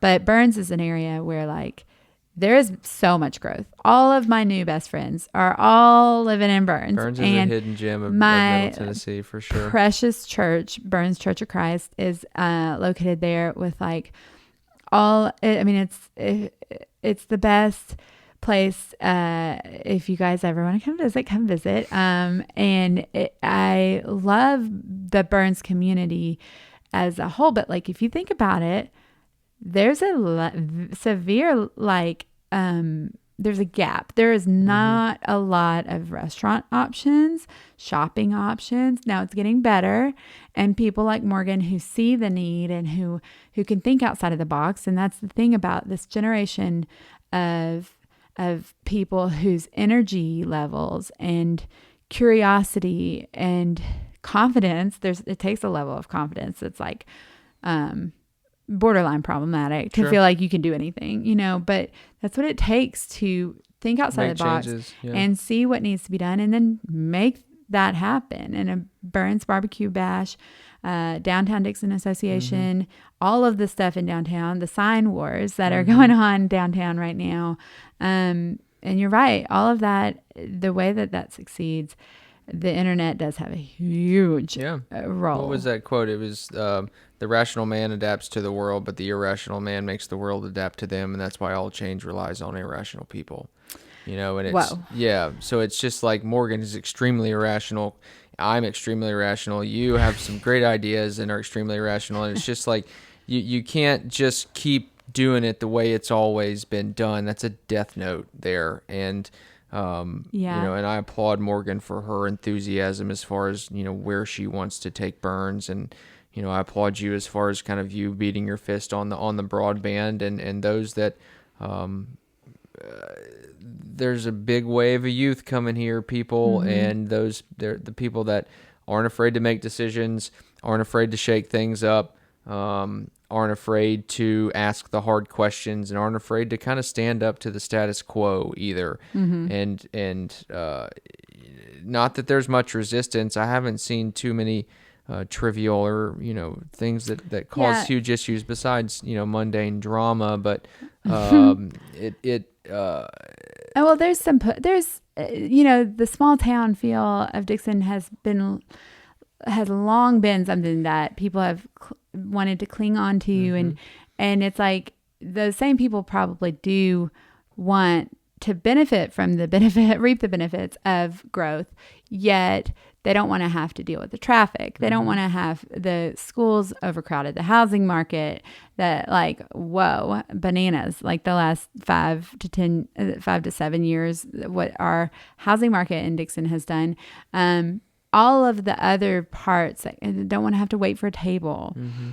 Those are things that come with growth, but so you do get some of the desperately trying to like keep it a small town, but I think everybody can agree that some of the things like the downtown Dickson area, from the those cute little street lamps that are LED street lights that are the first LED project that we did, that we partnered with the city of Dickson to put those in, and the way the sidewalks, the expanded sidewalks and the little brick pathways, from those tiny details that still make you feel like when you're walking downtown, you don't feel like you're in this booming metropolis of big, big business at every corner. It's still locally owned businesses and unique opportunities to shop or to meet people and learn about their stories. I don't think we're jeopardizing that when people like you, people like Morgan, people like me, and everybody else who's irrational and just overly confident, when we talk about the ideas that we have and the direction we want to see everything go. Sure. We still want that small town feel. And I mean, right now there's a development that's trying to go on in my neighborhood, in a low density neighborhood where almost every single house has at least a half an acre. One of the older neighborhoods in Dickson that was developed when all the industry was coming in, and it's when all the industry execs lived in that neighborhood. Now, I'm not saying that their houses are bougie of bougie, but back in the day that they were, and they were well built and nice and spacious, and on a little piece of land, and that's where we live. And they're currently a developer out of New Jersey, for the most part, is trying to come in and put 176 condos just smack dab right on the edge of the neighborhood with 300 parking spots. And it's not this NIBA thing, not in my backyard, or NIBI, not in my backyard kind of thing. I would fight it just as hard. Should it be in Druid Hills? Should it be in you are fighting Macquarie it. Heights? Like, your position is like you're not. I am this. against 176 condos that are zoned in a manner that's R3 or is a PUD type of zoning to where they can be rented. They're not sold. Okay. And I'm also against 300 other people living in a low density neighborhood. What I'm not against is a small commercial development. Like, not saying no and like get out of here, but saying no, but change some things, or like go back to the drawing boards. That's one thing that I think millennials, and I'm sure generations that follow, we grew up in a little bit more of the information age of technology, and like having access to resources that if you are curious enough, or if you are passionate enough, or just like bored enough, then you can think outside of the box and like come up. And I always say it in my business, if I go to my boss with a problem, a fire to put out, that I will also come with 3 potential solutions. It doesn't have to be 3, maybe 2, maybe just the one thing that I think is to solve this problem, the best solution. But I never think like, this is a problem and therefore we stop here, and there's a lot of that mindset still exists, I think, in various generations. And I think that's it's a good thing to think like, it's not that something can't be done. It's like, okay, but but what if we do it this way? Just changing something and thinking outside of the box, like taking a step back and seeing a big picture. And that is what you're saying in this situation. Like, that's not the right fit for that space. Yeah, I caught so much shit for the most part. Like, oh, Michael, you want all this growth and you want all this development, but you're against this because it's in your neighborhood. Because it's you. No, hell no.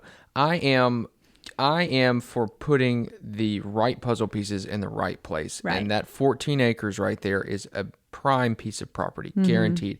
But it's being done and purchased by somebody out of this state, out of Central America, who doesn't give a damn about what goes on in that neighborhood. All they want is the profit.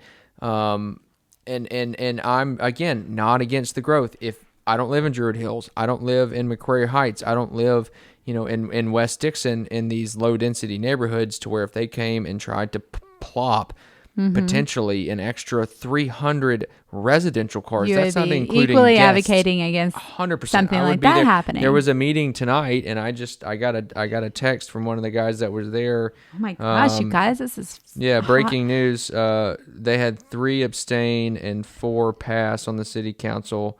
So we're gonna what does that mean? So it's gonna go to city council. So wait, on October 4th. So you said city council members, you said pass and abstained. Is that in a planning meeting? Yes, this was just a very, very initial secondary meeting. So the first one got shot down. This is a secondary redesign that is pretty close to what it was originally. So and this is for that same development. For the same development. A good thing that you said. Wait, did it pass? No, it didn't. No. So it got shut down, and therefore it's going to keep bouncing around. They're not going to give up. Which, again, if this were to be even a small mix res, like if they were to throw a couple houses in there, or maybe some nice couple condos, and mixed in with some commercial stuff. Like, look at some of the other areas that have seen so much growth. How did they do it? Right. And you need people, and this is important because election season is upon us, coming in hot. And I know that there are some local elections, city council positions and stuff that are that there are some family members of ours that are running for seats. But when you're going to vote, or when you're going to put money in to support a candidate or a cause, I think you need to think about people's motivations and intentions. Are they doing this for the greater good? Are they community people who care about the community, the future of the community, the growth? And are they doing it to get to the next level? Are they doing it to get more power or accolades? Or are they doing it, there's like the servant leader or the public servant. Martha and David Shepard come to mind. Sure. They are the ultimate public servant. Like, they have a heart for people. David Shepard, every office that he held from, state representative for many years to then county commissioner at the end of his life, he did that because he cared about Dickson, but most importantly, he cared about the people. Yep. And so you're not serving yourself or serving even the state, you're serving your constituents. And I think that it's important to vote to people into office who will then carry out the wishes of the people that they represent. And that's what you're saying. And to your point is, it's not only important for the community to vote.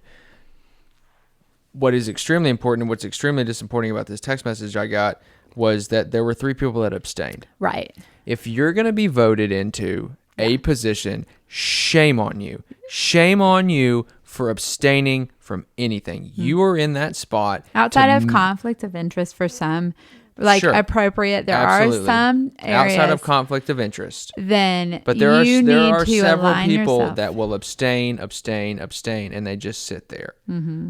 And they keep getting voted in because nobody's going to run against them. Yeah, nobody's going to run against them. And so, but they don't want to ruffle any feathers.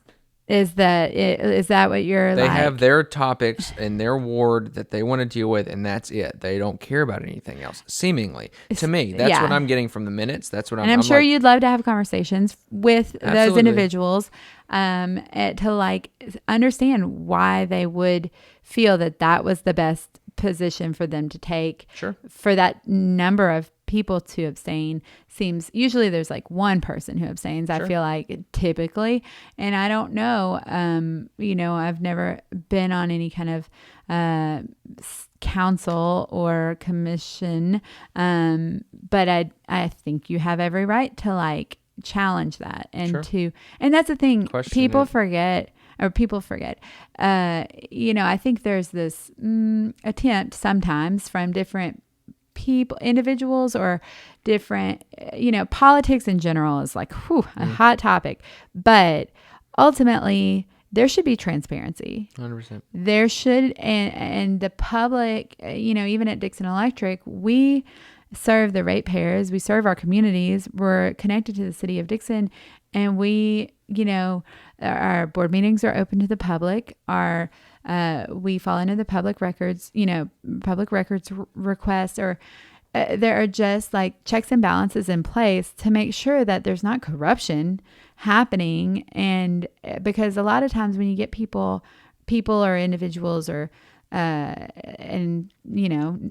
things can breed bad things in politics and stuff, that can, once you get to a certain level, it can be something that you can maintain this ongoing a long con of there being something happening that should not be happening. I think our society has seen that in a lot of ways. A lot of change or call for change has been made over many, and I'm not talking politics. I'm talking generally about individuals who make wrong choices. You hear, my dad's a judge. He is the most honorable, just, and fair person I've ever known. He, no one is more disappointed in someone's decision to break a law than my dad. I will never forget the look on his face when he learned that I stole one time a broken arm, with the cup holder on it, from Bellevue 12. It was on the ground in Sunitha Mani, and my best friend, and I love her so much. She and I were like soulmates, and just we felt like obviously this is God's way of telling us we need to take this arm from this like stupid movie theater chair and put it in the trunk of my dad's car and then tell him about it on our way home. And then witness the disappointment. And like, you guys, nothing has ever broken my heart the way that I his disappointment and his like, then the inner battle that he had of like what the right thing to handle this. And it's like, oh my gosh, that's when I realized like he is a law abiding citizen. Sure. And ultimately though, back to the corruption, which spoiler alert, which like just to like tie that story up, he did make us go back. He did make us, he actually walked the like arm in, and then we drove back from Bellevue, in silence. You little thief. And then I've gone through lots of hours of therapy. Now, you're such a criminal. I know, it's so funny, but ultimately you hear stories of corruption in the justice system and the legal system, and with judges who are getting, kickbacks from private facilities for, putting people behind bars for whatever, minor things. There's so many options of stories of bad behavior, bad decisions being made. But like, so when you're voting, and then when you have the right to then continue to like hold people accountable. Once they're voted into office, they still are serving the people, and they still fall under like an oath of office or, some rules and regulations and laws that you need to like question them on and hold them accountable. And whether it be your city council person, your mayor, or your commissioner, or your public utility, any across the board there, and like certainly local and state representatives, just like accountability and transparency is important. It's huge. But here's the other side of the coin is that a lot of that is there, but people don't take advantage of it. It's so easy to call City Hall and say, I need the minutes for everything. Yeah. And they'll send it to you. Literally call Chris Norman, you guys. That's all you got to do. He's Chris will do it. He can like recite it by memory immediately. Have you had him on the show? Not yet, no. Oh, you got to. Yeah, I got he to. should be on He's that secret list. Yes. Chris, for the record, you'd be on my secret list. Chris is a fantastic guy. My dad was actually in his wedding when he got his first marriage. Yeah. Oh my gosh, but he's had a few of those. Absolutely. He'll tell you if you go through leadership. Yes, but Chris will hook you up with whatever you want. But and the same thing is the flip side of this coin is that there are issues that happen on the front end with people.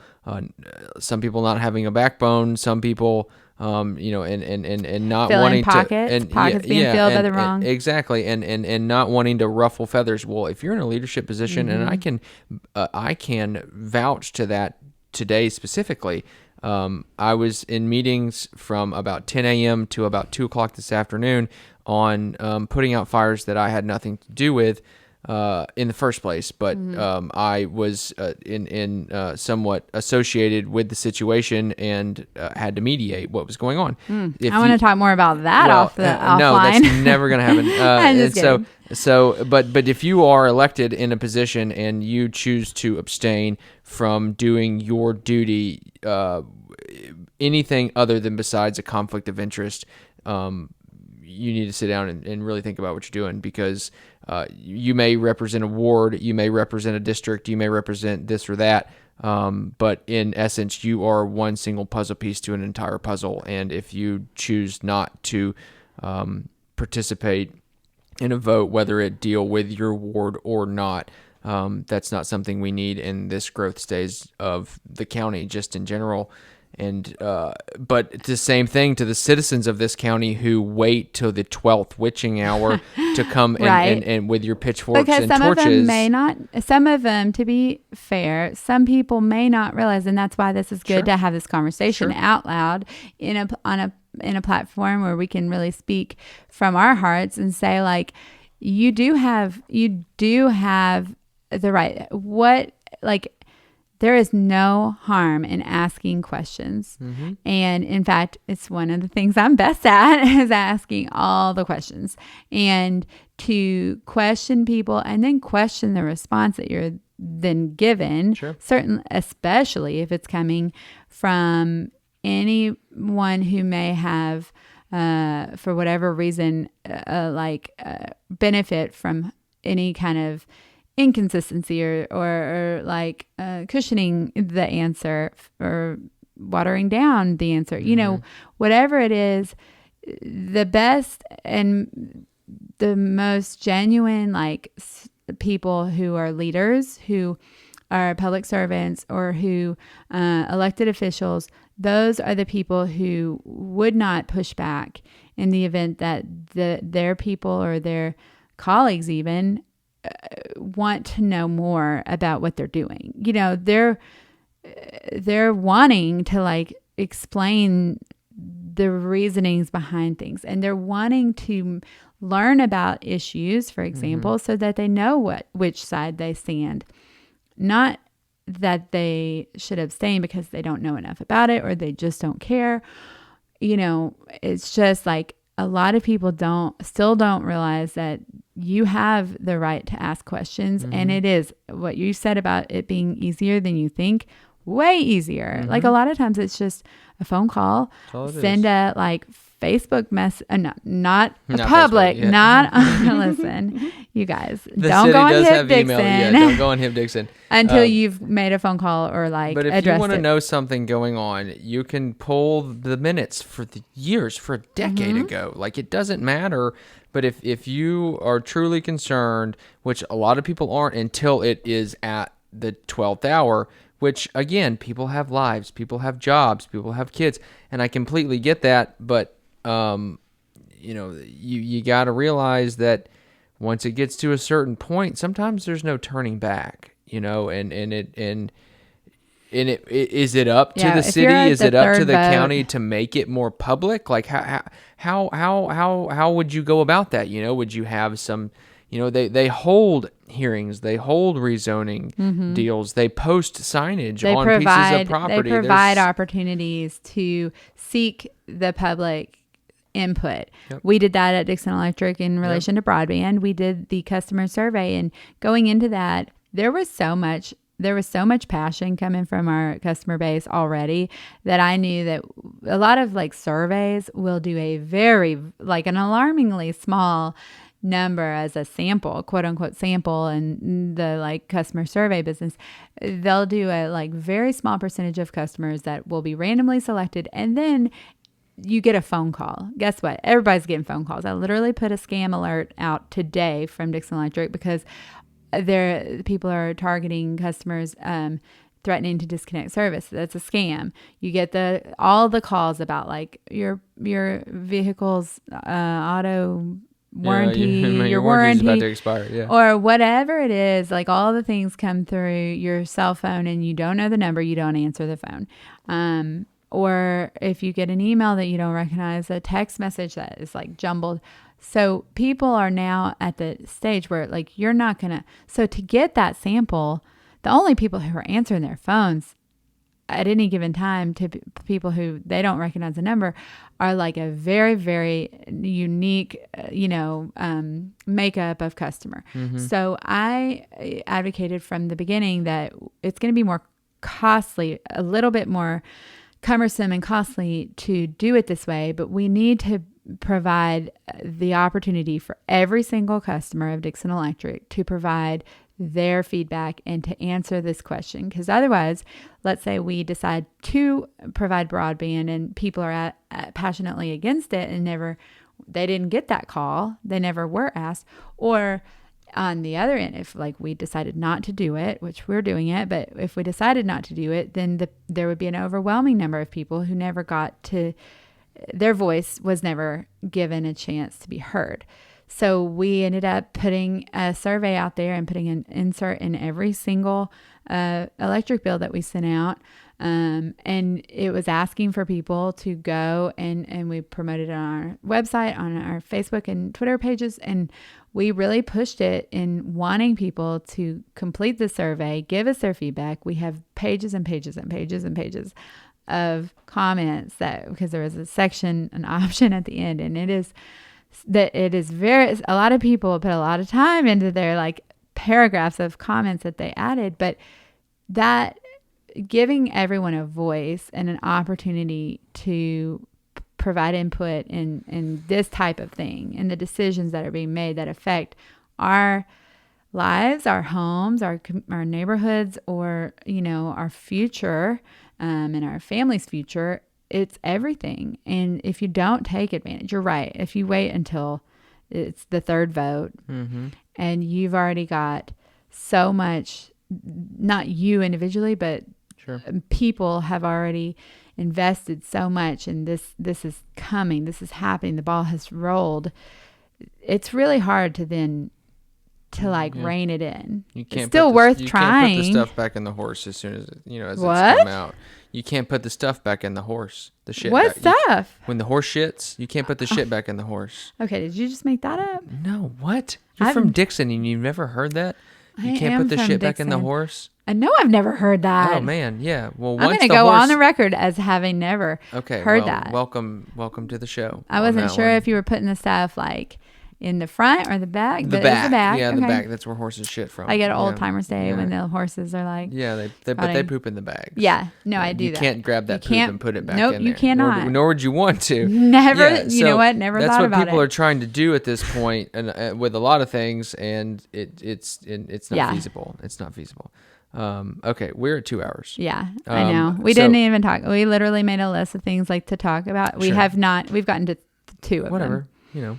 So I do have 3 quick questions for you. Okay. Right off the bat. Okay. The rapid fire. You ready? Yeah. Are you prepared for these? I'm sure you. I mean, I don't know. Don't you change them up? Kind of. I haven't lately. So this is one that's typical. Is 3 words that describe yourself. Okay.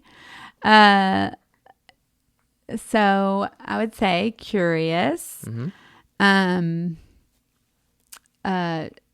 like joyful, or like, happy, but like happy is really boring. So we'll go with joyful, and joyful's got a better vibe to it. It does have a good vibe. And, I would say something related to like light, like being a light, Radiant. I mean, okay, that seems, I would not, you can say it. I don't know that I should say it about myself, but I will accept your suggested, no, but something, I do love a light pun in my business. Sure. I ride or die for Dickson Electric and for electricity. Ready? But wait. You got it. Good. What'd you do? Okay. Yeah. So, something about being the light, we have not talked about it on this episode, but you'll have to have me back like every week so I can share. Not only have you asked me for one episode now. A little corner. Yeah. Like a co-hosting option or like, but to share, I do think it's so important to be encouraging and to provide like a reminder of the good amidst a lot of chaos and certainly uncertainty and fear that we've seen here lately. But well before that, I've just always really felt like the need to be encouraging. I'm a poster child, people pleaser. When you were going through leadership, that was pretty much you. Yeah. It was, where's Elizabeth? We need some encouragement up in here. Yeah. And like a lot of people, so do you know your Enneagram? Have you heard of the Enneagram? Yes. Okay. That's the personality typing system. I've done There's 9 types. I'm an Enneagram 7, and it is like, I'm a poster child. It's literally called the enthusiast. Was that like an A7 or something? If you, so there's a 7 wing 8. you could be an 8. I always joke that that's the mean one. It's, but that's not nice. We shouldn't say that. But like, it's the one that's very like black and white, like very straightforward. 8s end up becoming, anyways, Enneagram, ENNEAGRAM. You should take the test. Truity, I have taken it. TY.com. Yeah. It has provided more. I started hearing the term like thrown around through listening to podcasts that I love and like respected the like podcasters behind them and felt like I, knew where there was, I was like, what is this word that they're like saying? And I think I typed in INN and it immediately adjusted to Enneagram. And it is a personality typing system. I did get a degree in psychology from UT Knoxville, and I love to learn and develop and grow in various ways, which is why something like leadership, a program where you can ask all the questions and learn all the things, is so perfect. But to learn about yourself, it just helps to become a better version of yourself. And the Enneagram, more than any other tool, any other personality typing system, it has taught me so much about like what makes why I am the way I am and what motivations, are behind it all. But yeah, it's called the enthusiast. Like the Enneagram 7 is the enthusiast. So it's literally like you are happy and you block out all pain and you want to make like everyone around you happy and bring joy and like light and laughter, and which is like great until you have to like face hard things, which apparently my therapist says that you need to be able to do as a grown up. Yeah. So those 3 words turned into curious, joyful, and delightful. You said radiant. I'll take delightful. Light. Delightful. Yes. I love it. Okay. Best advice that you've ever received. Best advice I've ever received is the best lesson I've learned, and then I'm going to share something that's related to advice. So the lesson that I've learned when I went to college in Knoxville, my freshman year, I think I fully expected my overwhelmingly impressive high school career to transfer directly to Knoxville, and that I would immediately like be all the things and it would just come easily, naturally. Like people would see me and know that I'm good and that like I'm delightful and radiant and I found myself, so my expectations, one might say, were inflated a bit. And it taught me a lesson, and I learned it the hard way, of managing your expectations on the front end of something, anything, can make or break the like fallout that you then get, good or bad. So like, I'm not saying everybody should go around. Obviously, I'm not a pessimist. I don't go around with the lowest expectations, but having realistic expectations, or just recognizing when you are not being realistic and having overly high expectations, can change everything about how you experience something. So my freshman year, I ended up being all the things, doing all the things. I was very involved, 3 different branches of government and SGA, including freshman council. So that's like freshman year. Mm-hmm.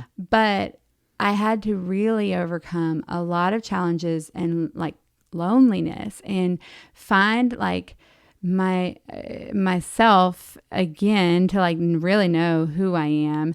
And it was a really hard lesson to learn, but it's something that really did change me moving forward. And then I have a quote that I wanted to share. Sure. That, well, first of all, the other lesson is Glennon Doyle is somebody who she's got a story. If you don't know her, she's a Christian author who was married to a professional soccer player and had like literally gained notoriety for being a Christian author in that kind of like arena. And then she wrote books about marriage, and then her marriage crumbled, and he came out as having like some being lots of like affairs that were revealed, and like addicted to sex or something. And so she ended up writing, her next book became about how you like overcome adversity in marriage and make it work. And now she's married to Abby Wambach. And if you recognize that name, another soccer player, but she's a woman. Mm-hmm. And Glennon Doyle, the Christian author, ended up like her marriage ended up breaking apart, and she married a woman. And while I have a strong faith, and that does not align with a lot of things, but her ability to put into words a lot of things about life that I think we are like taught from an early age, whether it be as men and women or boys and girls, and just societal expectations. She speaks so eloquently and is so she really is a delight. But she says feelings are for feeling. And she said that someone once asked me why I cry all the time. And I told them the same reason that I laugh all the time, because I'm paying attention. And then I mentioned a podcast, Dax Shepard's Armchair Experts. It's a long form interview, just like yours. And I have really grown to love it and learn so much. But his wife, Kristen Bell, she shared the quote in reference to a friend of hers, but learn as many stories about as many people as you possibly can, because it will only make your world bigger and better. And I feel like that 100%. Is what you are doing with this and many of your projects that you have on the pipeline. And I think that that's what we as humans can do to like make a difference and make the world better, is to learn and then like be better tomorrow than we were today, and then keep doing that until the end. Isn't that something? Mm-hmm. It's a lot of something people don't even think about. Yeah. So you're just like about to fall asleep. No, I'm not. So late. I'm thinking though, it's because there's a quote that runs through my mind all the time is, don't expect anything from anybody else except yourself. And because you're ultimately setting yourself up for disappointment, because you have no idea how other people are going to react. Well, and it's not fair to other people. Absolutely not. I try to teach Lila. She's 5, and I am already seeing in her a lot. And not that I'm like, part of my charm and part of the thing that makes people like enjoy being around me is how eager I am to please everyone around me, and I like need to bring joy and like laughter. You know, that is a good thing to have in people who you're spending a lot of time with. That being said, I do see in my daughter already this need for like putting so much emphasis on people's reactions to her actions or her feelings or whatever. And that can really become a dangerous thing, because you think then you can control people's emotions, and you cannot. Like, it took me a long time to learn that it is not up to me. And the girl who wrote Girl Wash Your Face, which like I liked the book, but like this quote is perfect. It's like, other people's opinions of you are none of your business. And it's basically, you cannot put your like the burden of controlling people. And I tell Lila that like you can do what you can to like do the right thing and to be like bring joy upon others. However, if their reaction, you can't control their feelings. I can't control my children's feelings. I can't control my husband's feelings, and my coworkers or my customers. That's just not only their feelings, but their reactions. Their actions certainly can't be controlled.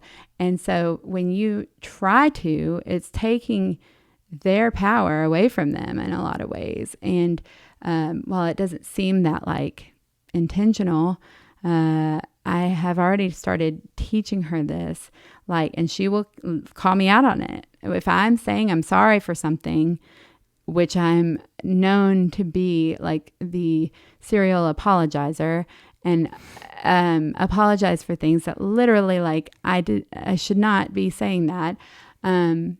She will say Mommy, no, it's not up to you. That calling you on your bluff oh there. Man. Yeah. So holding me accountable.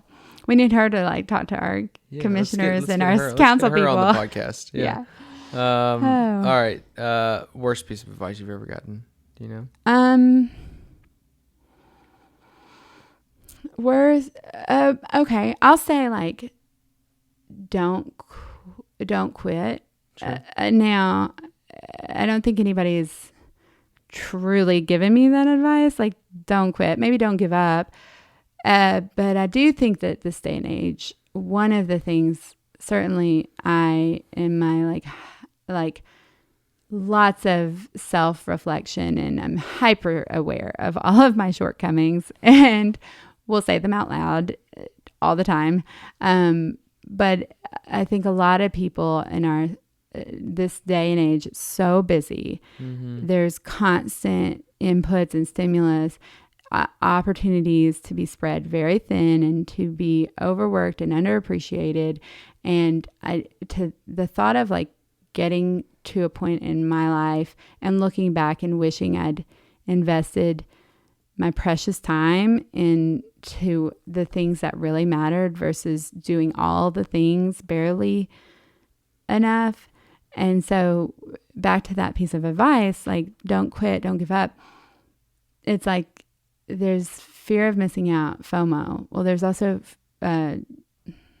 JOMO, the joy of missing out. Yeah. And to know when to quit or to know when to pull back. And I think that society and potentially China and certainly God gave the whole world a lot of forced reminders of the need to be still and the need to pull back in areas that we're spread too thin and we got too much and then we have nothing. Sure. We have nothing and our family is there all the time. And it was a lot.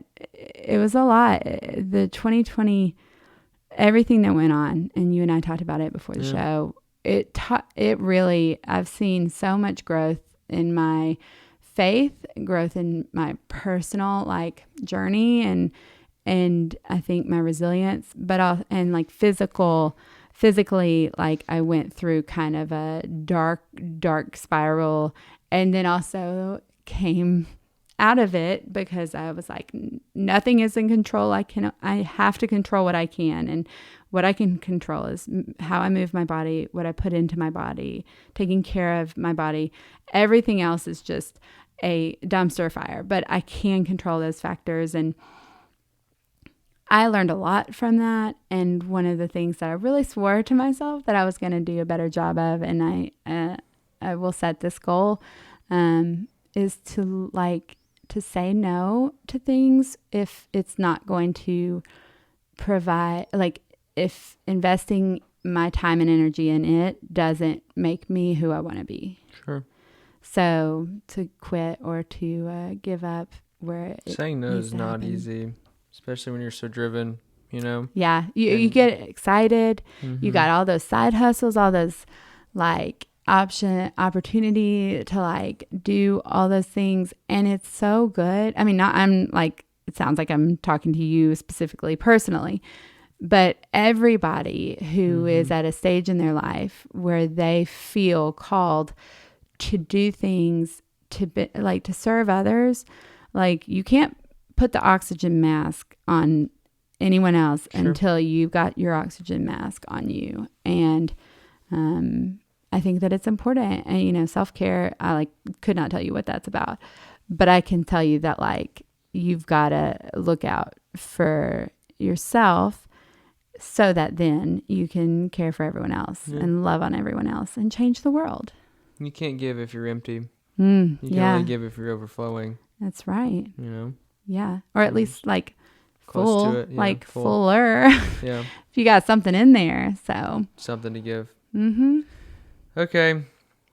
God, you're Well, is this the best show ever? Interesting. Yeah, and our interactions have been pretty much just socially based, and leadership as well. I don't think I've ever taken an opportunity to sit down and really talk to you, and I appreciate you taking the time. No, you usually, like, I've noticed that you just get up from the table when I come and sit down, and then you avoid me and like any kind of mixed company. So this was the one time I was going to be like, Michael can get to know me. And no, I really appreciate and respect and am very impressed with what you're doing here. I know there's a lot of sacrifice on the behalf of your family, and I'm assuming that Anna Claire knew this about you like a long time ago, that you had a lot of things that you wanted to share with the world. And I think that it's important that you are able to make a like way for you to do that. And we'll be talking offline about all of the opportunities I provide you in being a part of that. But genuinely, thanks for doing what you're doing, and keep doing it. Yeah. And you're along for the ride. You're part of the crew now. I'm finally in. Is there a club? Is there like a club? There's a podcast handshake? club. Is there a handshake? There's no handshake. Is there like a no jump rope like routine that I need to learn? You have to do a double under backwards with a cross. Double under backwards. Yeah, that feels like. Oh, yeah. If you can't do that, you're not in the club. Sorry. Well, give me some time. Okay. I'm eager to practice. Learn. You can practice. Very coachable. Highly coachable. There's no branding or secret passcodes or anything, but definitely there's. I want to get to the 50th episode, and when I get to that 50th episode, I do want to have a party for all 50 people that have been on there. Yeah, so. And I was supposed to talk about Old Timers Day. I didn't, so maybe you can have the Old Timers Day committee or something come back. Sure. So I did that with the Downtown Dickson the street festival. I did it with a follow-up. I did one for leadership, and will definitely Corey got to come back on. Mm-hmm. I'll definitely do one for Old Timers Day. But it is September 25th, so we got a tight timeline to turn that around. But a lot of people who will like provide you some like shares and stuff, so it'll be worth it. Don't worry. I'll be quiet. I'll use less words than I do right now that I have done this time. You're gonna have to split this one into two different parts. Parts, part one and part two. This is definitely the longest we've had. I think Cole was 2 hours. Angela was a little over. Yeah. Yeah, Angela was over 2 hours, right? A couple hours. Yeah.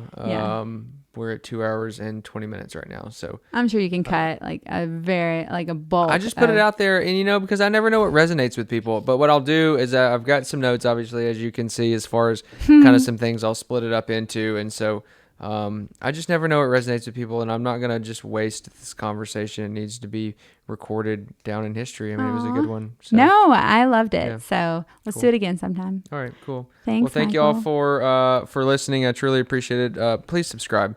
Yeah, subscribe. Share. I put it on all the covers of everything. It's just subscribe. I know it's something extra to do, but it's just a click of a button and subscribe on Apple, right? Yes, Apple, Google. It's important to do the download on Apple. And Stitcher. And Apple's giving me some troubles right now. They stopped posting my episodes, and so I've got to do something with them. But I did get it on Stitcher, and it's on Google Podcasts and YouTube as well too. And you can go to your website. And my website, which there's big things to come with that website and other things as well too. No, okay. I think I'm gonna have as soon as I get to the starting line on the brand I'm building, then I'll launch it publicly. But it's gonna be really cool. I'm super excited. I'll tell you this, you guys. Like, he has some very focused direction that he's going, and it's very exciting. And I'm inspired. Cool. Well, you're along for the journey now, so buckle up tight. I'm part of it. Buckle up tight. Cool. All right, guys. Well, thanks so much for listening, and until next time, have a good night. Peace. Bye. Bye. Thanks again to Tia Armstrong with Property Place Solutions, brokered by EXP, for sponsoring this episode. Be sure to reach out to her on her socials at Tia Armstrong, or give her a call at 615-497-5336. If you're interested in sponsoring an episode, please reach out to me directly via email at yourvibespodcast@gmail.com. Thanks again for listening, and always remember, stay vibey, my friends.